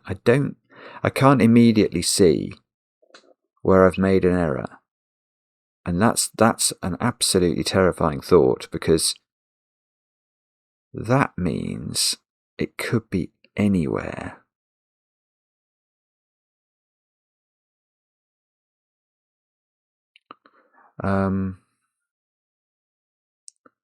So that's low. That then becomes high. That becomes low, or middly. That becomes low. There's no possibility I've just messed up a sort of...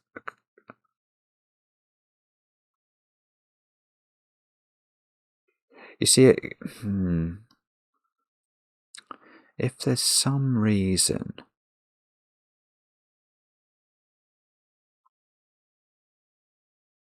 There's some reason, for example, that this isn't a 6. If the 5 and the 6 can swap here,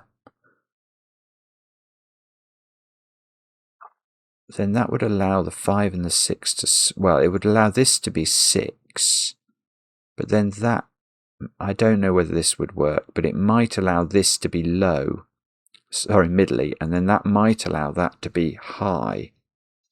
So I've got to go back, I think, and consider whether there was a reason. It looks like there definitely was, doesn't it? Oh, look, I've put a 4 or a 5. At some stage, I've put... Oh, this is it. There we go. I've got you, haven't I? I've spotted you. You naughty little... Why, Simon? Why did you do it? Look, this is good. This is great news. This is great news. Look at row 4, column 7. That is the digit I'm focusing on. Because I can see no good reason on planet Earth why I have labelled that with 4 or 5. Whoa, I mean, we're going quite a long way back. Let's just keep going. Right, I do it here, about 6 months. So I think probably what I did was I looked at the 6 here and saw this one was 4 or 5 and then pencil marked them both, not realising this could be 6. So now we're going to roll forward, and in our minds all we're focusing on is whether row 4 column 7, whether I do any logic that relies on row 4 column 7 being a 4 or a 5 rather than a 6.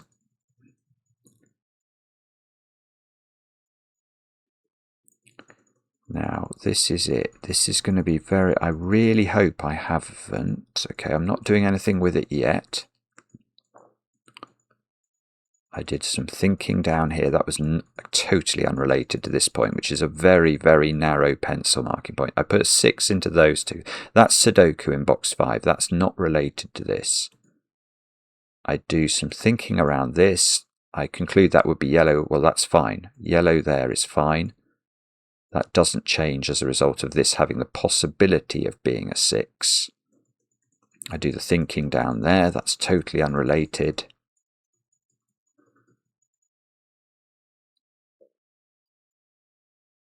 Okay, I do the thinking here, which I'm sure is unrelated. No, it is unrelated because I was focusing on the point of these two here being double yellow, and that doesn't change as a result of this being having 6 included in its possible personalities.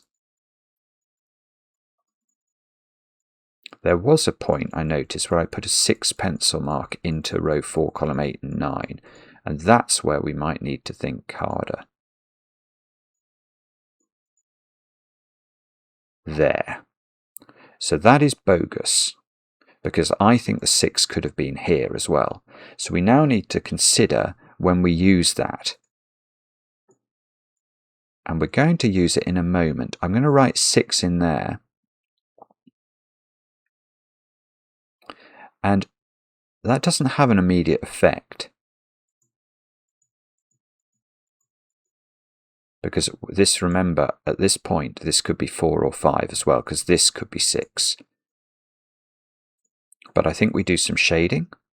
So this 4, 5 is now bogus, because we're saying this 6 could be here. Oh no, it's that. Well, actually, I think that 4, 5 probably is correct, actually, but let's just carry on.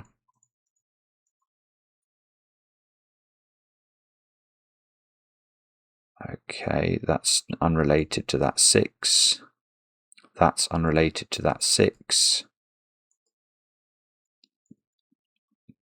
Now why have I done that? Why did I think that was... Oh, because I had that 5 was legitimate. That 5 was earned by Sudoku. But...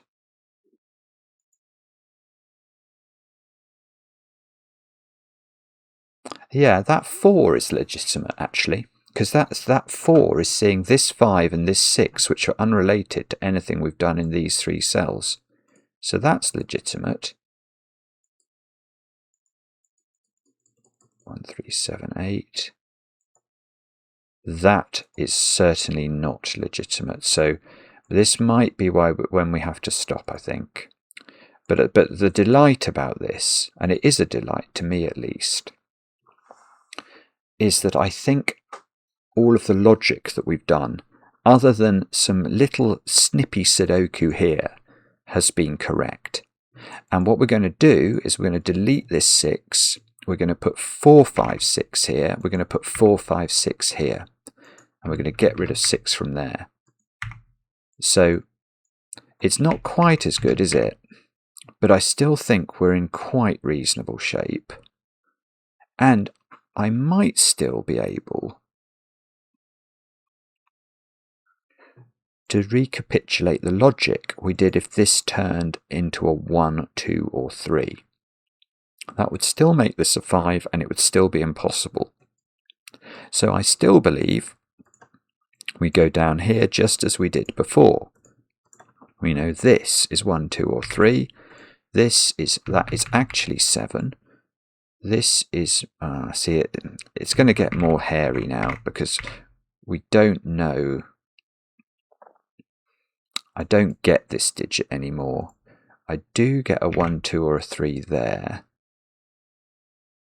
But this is so important. This is so cool, actually, because I have focused on, I think, the right thing to resurrect this. Because now, this digit across the white dot, actually, it's actually low. I hadn't realised that because I hadn't appreciated I have 4 here. But there must be a 2 on there because on a consecutive sequence of dots, you must have an even digit. And the only even digit available from the options here is now the 2. But now, obviously, we can't go through the white dot because we have 2 double greens on the entropic line. So we must turn up. Now, this digit is now an 8 or a 9 and is purple, but it can be now. Remember before, this was not able to be that. So we have got ourselves unpickled. Now, do we know? Well, this is not 1 anymore because it's got 2 turns in it already. It can't be 5 because that can't be on the loop. Yeah, this is a 3.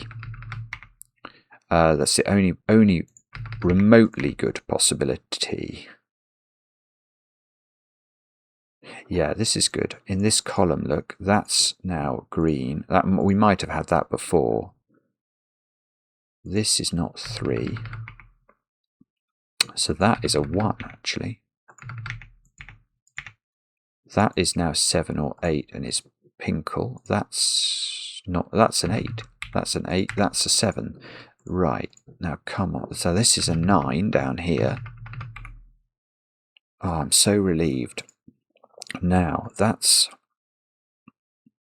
what's this digit? That's high and is 8. Not terribly surprising. This is middly and is 5. It sees 4, sees 6. That's 6. That's 6, which we knew it would be from its naughty behaviour before.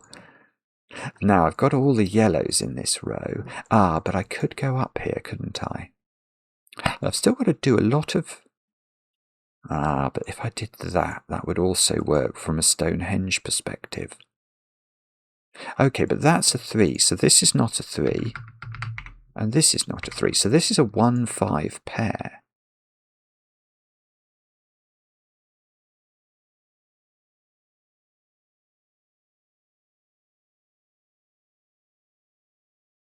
So,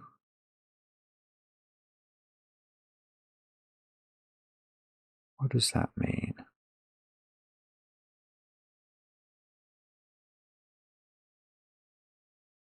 Well, I think that's okay. This is this is so ridiculous. What I'm about to say. This is very nice. Okay. This digit here, I've got tears in my eyes. This can't be a 1, I don't think. It's the most beautiful reason. If this is 1, it's green. And what's this digit? If this is 1, let's put it in. If this is 1, this is 2, and this is 3. But if this is 1, this is 1, isn't it? And what's this digit? 3. So this would be a 3, and this would be a 3. And where are we going to put our 3 in box 2? And the answer is nowhere. So that doesn't work. So that's a 5. That's the one oh yeah, okay, that's a 1 by Sudoku. So this is not 1. This is not 1. This is not 1. Oh, bother. Okay. 5. Okay, 1 we know is green. Yellow we know. 5 we know is yellow. Oh, what on earth? Okay, right. This is a 1. And we've had a turn already in box 4. So that thing's got to go straight through. And now, got to be a bit careful. So this is 3 away from purple. So that's definitely purple. That's 7 or 9. And then from this direction, I can deduce that is middly. So that's 5, 6. This is 2, 3. So I've now got both greens in. I've got lots of greens actually all over the place. I still need another green in this column and another high. Okay. So I've got.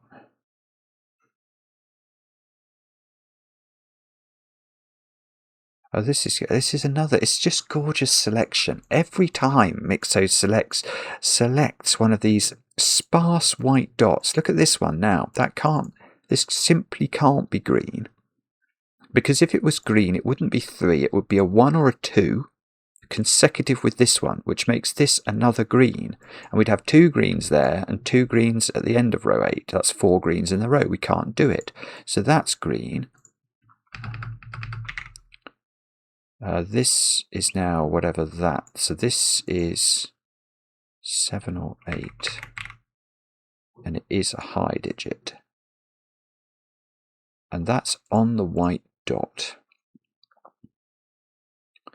Which. Okay. Well, all right. One thing we can see is that we're not going double purple, are we? So this is turning. And if this is 7, we looked at this before, didn't we? We were thinking about, we were thinking about whether this could be on the loop, but that was in the context of this being a 7. Yeah. Whereas it's a bit different now, because that could be a 7 and that could be a 6, I think. And then this would be low. Yeah, almost looks right, doesn't it? And then we could even turn back and make a little Stonehenge there.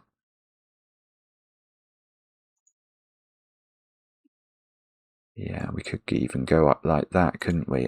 So I'm getting a bit stuck. That's all right. Right. Oh. Yeah, that's okay.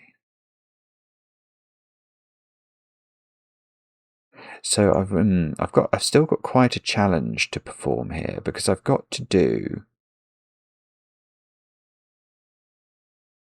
6 turns to do here. I might have underdone my Sudoku. That's always possible, isn't it? I might have underdone my Sudoku. Where though? 9? 9 is really restricted in box. It's in one of 2 places. In box 8.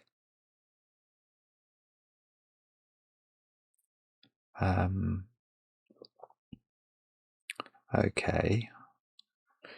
I'm unsure where to focus on here. What about? Is it that digit then? Maybe that's 7 or 8. Okay, this digit can't be 9. So this is 6, 7. Is 6 or 7? It's one of those 2 digits. Can't be 8 by Sudoku. So it is 6 or 7. I still don't quite know its entropy.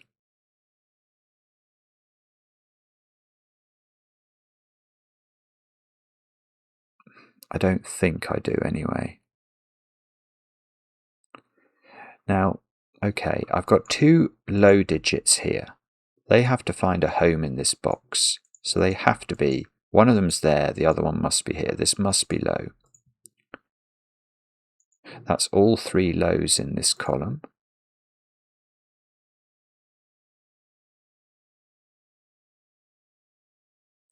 Oh, bobbins, I don't know how to do this.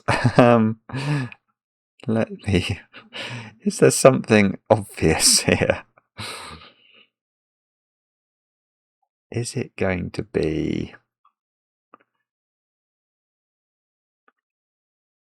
Oh, I thought I'd seen something there, but I haven't. 4, 5, 5? No, it's not. 5's in one of those two. 6. 6 is in one of these two. It's going to be how the path moves through this box. I'm sure it is. I'm unsure how to exactly satisfy it. Okay, we know this is definitely grey, don't we? These are definitely grey. So if this is on the path, it's low. And then the next digit ought to be middly, which couldn't be there, so it would have to be here. This would be a middly. And then we need a low, which is getting a bit awkward. I don't think that feels wrong. It feels like that's impossible. But anyway, I'm grasping at straws a bit here. I'm sure there'll be an elegant way to think this through. I just need to find it. Now, 5 in this box is now locked into one of these two cells. So 5. No, it's not. No, that could be 5, couldn't it?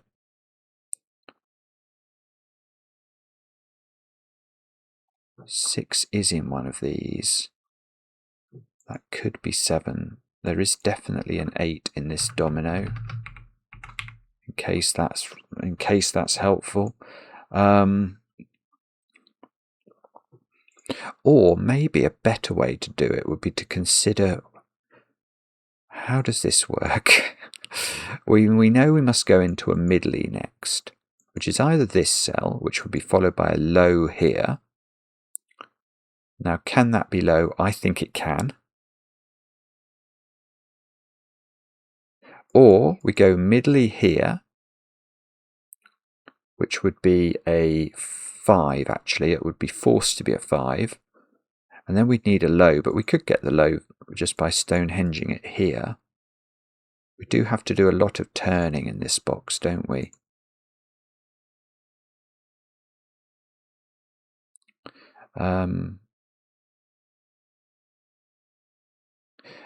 But this, no, that can be a turn.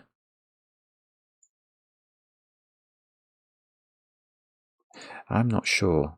I'm not sure quite how to figure out how to finish this. I think I can probably do it by forcing my way through box 7. But let me just think about it for a moment or two at least. There was something I thought didn't work, wasn't there? I do have to achieve 5 turns. And I know that this is one of them. But if I go, I think, I'm feeling that won't work. Yeah, that won't work. Now, the reason this won't work is that the only way to get to 5 turns now is going to be to somehow involve this cell in the jiggery pokery, isn't it? And we can't go up here because the loop will be stranded.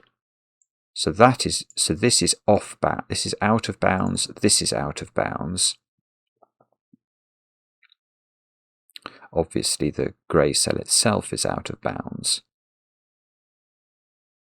So how do we achieve our 5 turns if we do go this way? This will be an important point, because if I can prove it goes the other way, I will know that this digit is a 6. And I feel like that will do a lot of Sudoku. Probably.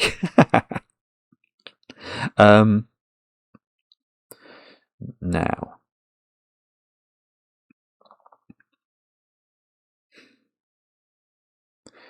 okay. So we can see here that having arrived in this cell, if we didn't turn, all 4 of these would have to be a turn, and that's going to create a closed loop. So we're not doing that. We'd have to go down here. And if we don't turn there, we can't do it. So we must turn here, turn here, turn here, turn here.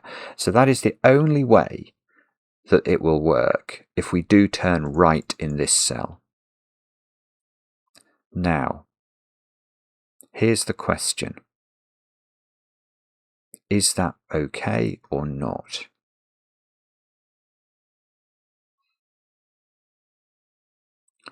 And that is actually not a straightforward.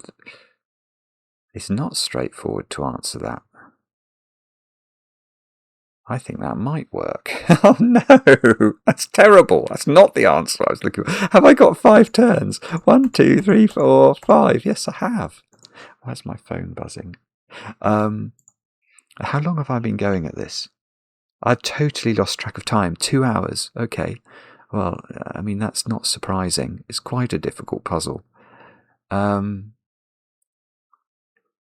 Okay, so what are we saying here? Let me just understand how this would work as it flows through. So this would be middly. This would be low. So that's all the lows gone from the box. This would be middly. So this would be 7, 8. This would be 9. This would be purple. But it doesn't have to be 9. So it could be 7 or 8. And that's bizarrely, I mean, I might be wrong, but I'm not seeing how to disprove that, distressingly enough. So maybe it doesn't work if we go that way, which is much more surprising to me, because it looked like that was going to work quite nicely. That would resolve this as a 6-7 pair.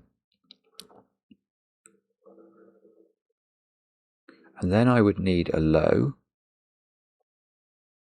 How many turns have I got now? 1, 2, 3. I need 2 more, which I could do by just nipping down here and turning there. That would make this a 4. 1, 2, 3, 4, 5. And then that would have to go straight on. So this digit would be a high digit and would be an 8, which is okay, I think. So that also, bizarrely enough, looks quite respectable. All right, I don't understand. So what is it? Oh, is it Sudoku? Oh, it's Sudoku, is it? Oh, I've just noticed I've got 2 on this dot. So that puts a 2 here. That's a 3. I don't think this will do enough, but I'm very happy to try. 2, 3 here. Yeah, okay. Okay, that is doing stuff. This is a 1. So that's a 3, that's a 1, that's a 2. No, I still don't think it's quite going to do enough, but let's keep hoping. That's 3. Okay, this is still going a little bit, actually. 2, 1, 3, 1, 2. All the low digits are getting sorted. 3, 1.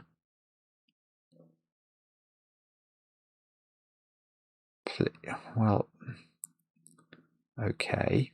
I still don't think it's done enough. I might be wrong. 2 is in this domino. 3 is in that domino. No, it's not. No, it's not. 3 is here in box 8. So that is a 3, and they're both of. Oh, I don't know what I pressed there, but it was trying to zoom in on the screen. So now, has that done anything new?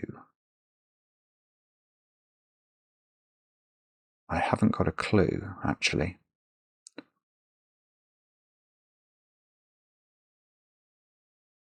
I don't know. Might have done. What about 2 in this box? I think it's still got 3 possibilities. Or 2 in... No, I think it's still got possibilities. How many 1s have we got in the grid? All of them. How many 3s have we got? All of them. How many 2s have we got? Several of them. 6, 7, 8. So they must be in those positions, okay, for it not to be resolved. All right, okay, that's... Has that changed our calculus at all?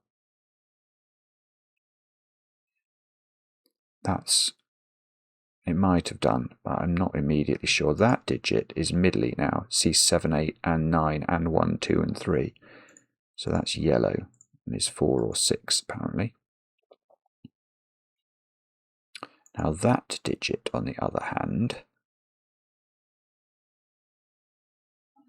I don't know. It could be something like that, though, couldn't it? If there's a cell, I can't see one that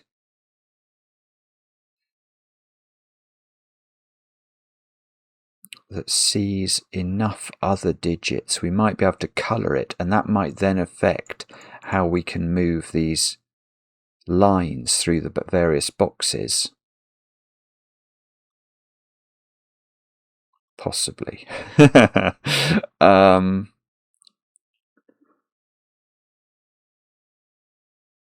me think.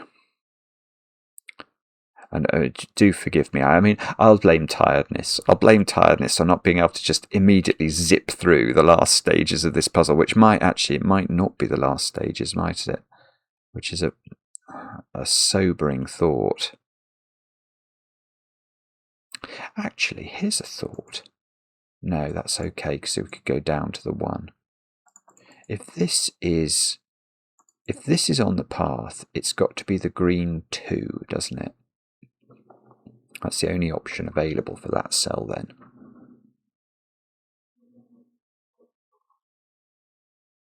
So the path would do that. Let me just check. Let me just double check as well. I've got the right number of turns in this box. I've got 1, 2, and to get this out will be the 3rd. So that's fine. This is going to be the first turn. There was 1 turn in this box. 7 in this box is in either of those 2 cells, but I don't think I know which one. This white dot. Ah, that's it. Oh, that's lovely. I didn't see it. I'm such an idiot. Oh, what an idiot you are, Simon. Oh, gosh, hang your head in shame. Look at this beautiful white dot. I was praising it earlier. I didn't realise it's even more beautiful than I realised. What I even said, I talked about parity on this one. This white dot has to have an odd digit on it. It does. It's definitely got to have an odd digit on it. What is that odd digit? 7. It can't have 1, 3, 5 or 9 by Sudoku. So if there's a 7 on here, that's become a 9. It might not do anything, actually. Looking at it, maybe. Oh, no. It is doing something. That's now 9. So that's a purple. So if there was a cell... Oh, no, that really might not have done it. I mean, I'm going to label the 7 in one of those. Maybe... Yes. Where's 7? 7 is there in box 8. So that's a 9.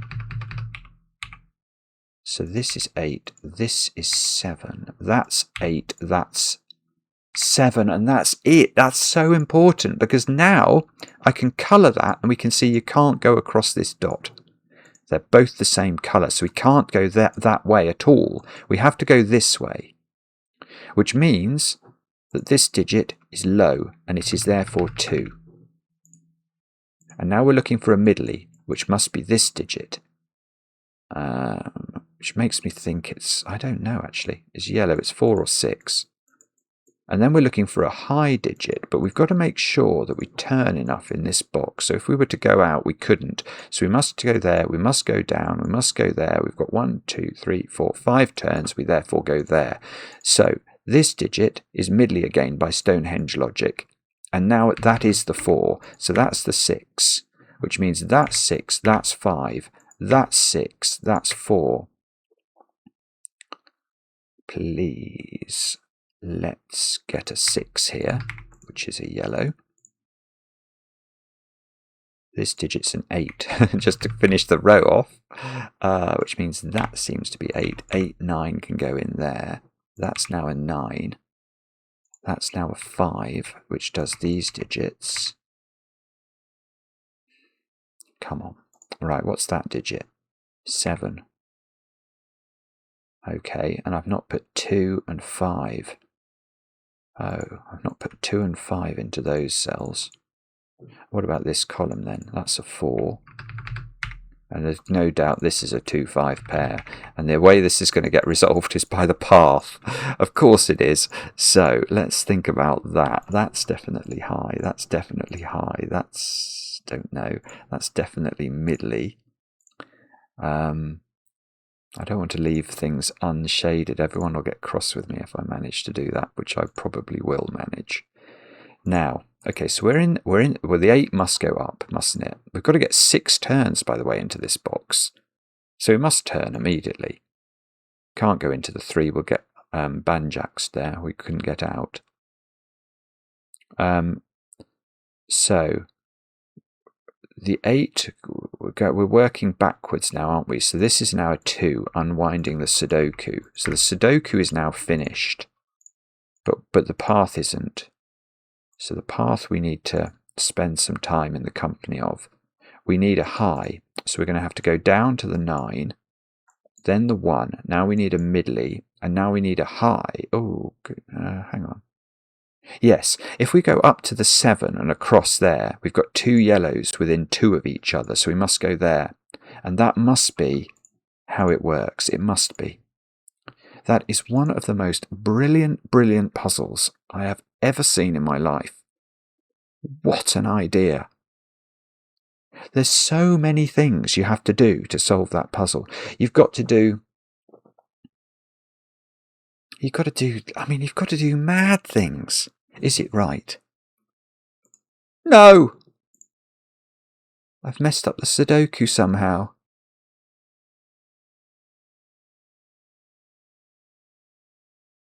Well, how have I done that then? I've got... Is it just a misprint? It's not a misprint, is it? It's very much not a misprint. Oh, this is... Yeah, I've just messed up my yellows. I think I can fix that. He says. Oh, dear, dear, dear. I don't know when I put... Oh, bother. So I've got to go back to whenever I wrote 5 into that cell. Which... Oh, look, no, it's here. Look what I did. I wrote 6 in there. There's a 6 above it in the column, you silly man.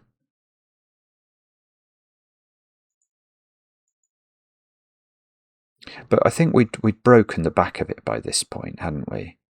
So I'm just going to redo it. I'm going to be prepared to feel a bit of an idiot, but this is now a 9 by Sudoku. That's still true. So that's 9, that's 8.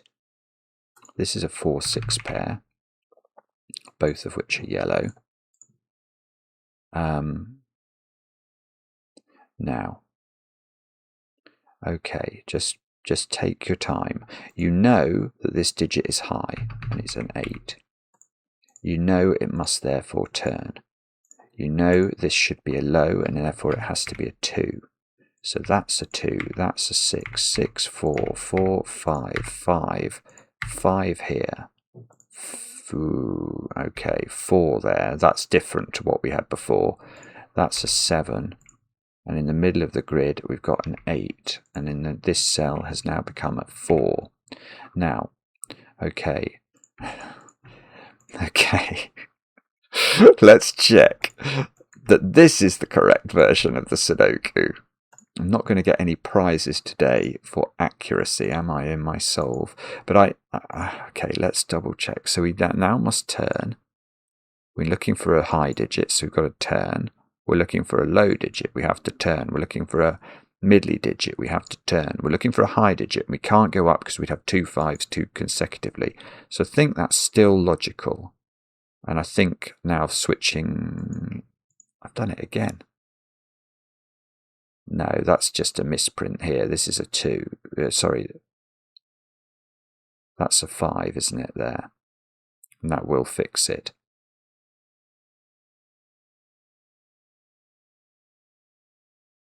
I'm just double checking that. It's just a Sudoku error. Whenever I put this in, that should have been a 5. And that is it. Oh my goodness me. What a puzzle that is. What a puzzle. Not my most accurate solve in terms of pencil marking and unwinding Sudoku-y bits. And I hope you can forgive me for that, because what I am so relieved about is that I made my way through it. I tried to do it logically. It felt logical. I mean, it felt incredible. It's an incredible puzzle. Ridiculously brilliant. And, you know, even steps like that having to have a 7 on it late on, hiding that into a puzzle like this, it's how clever do you have to be to construct? How clever do you have to be to have this idea and execute it like that?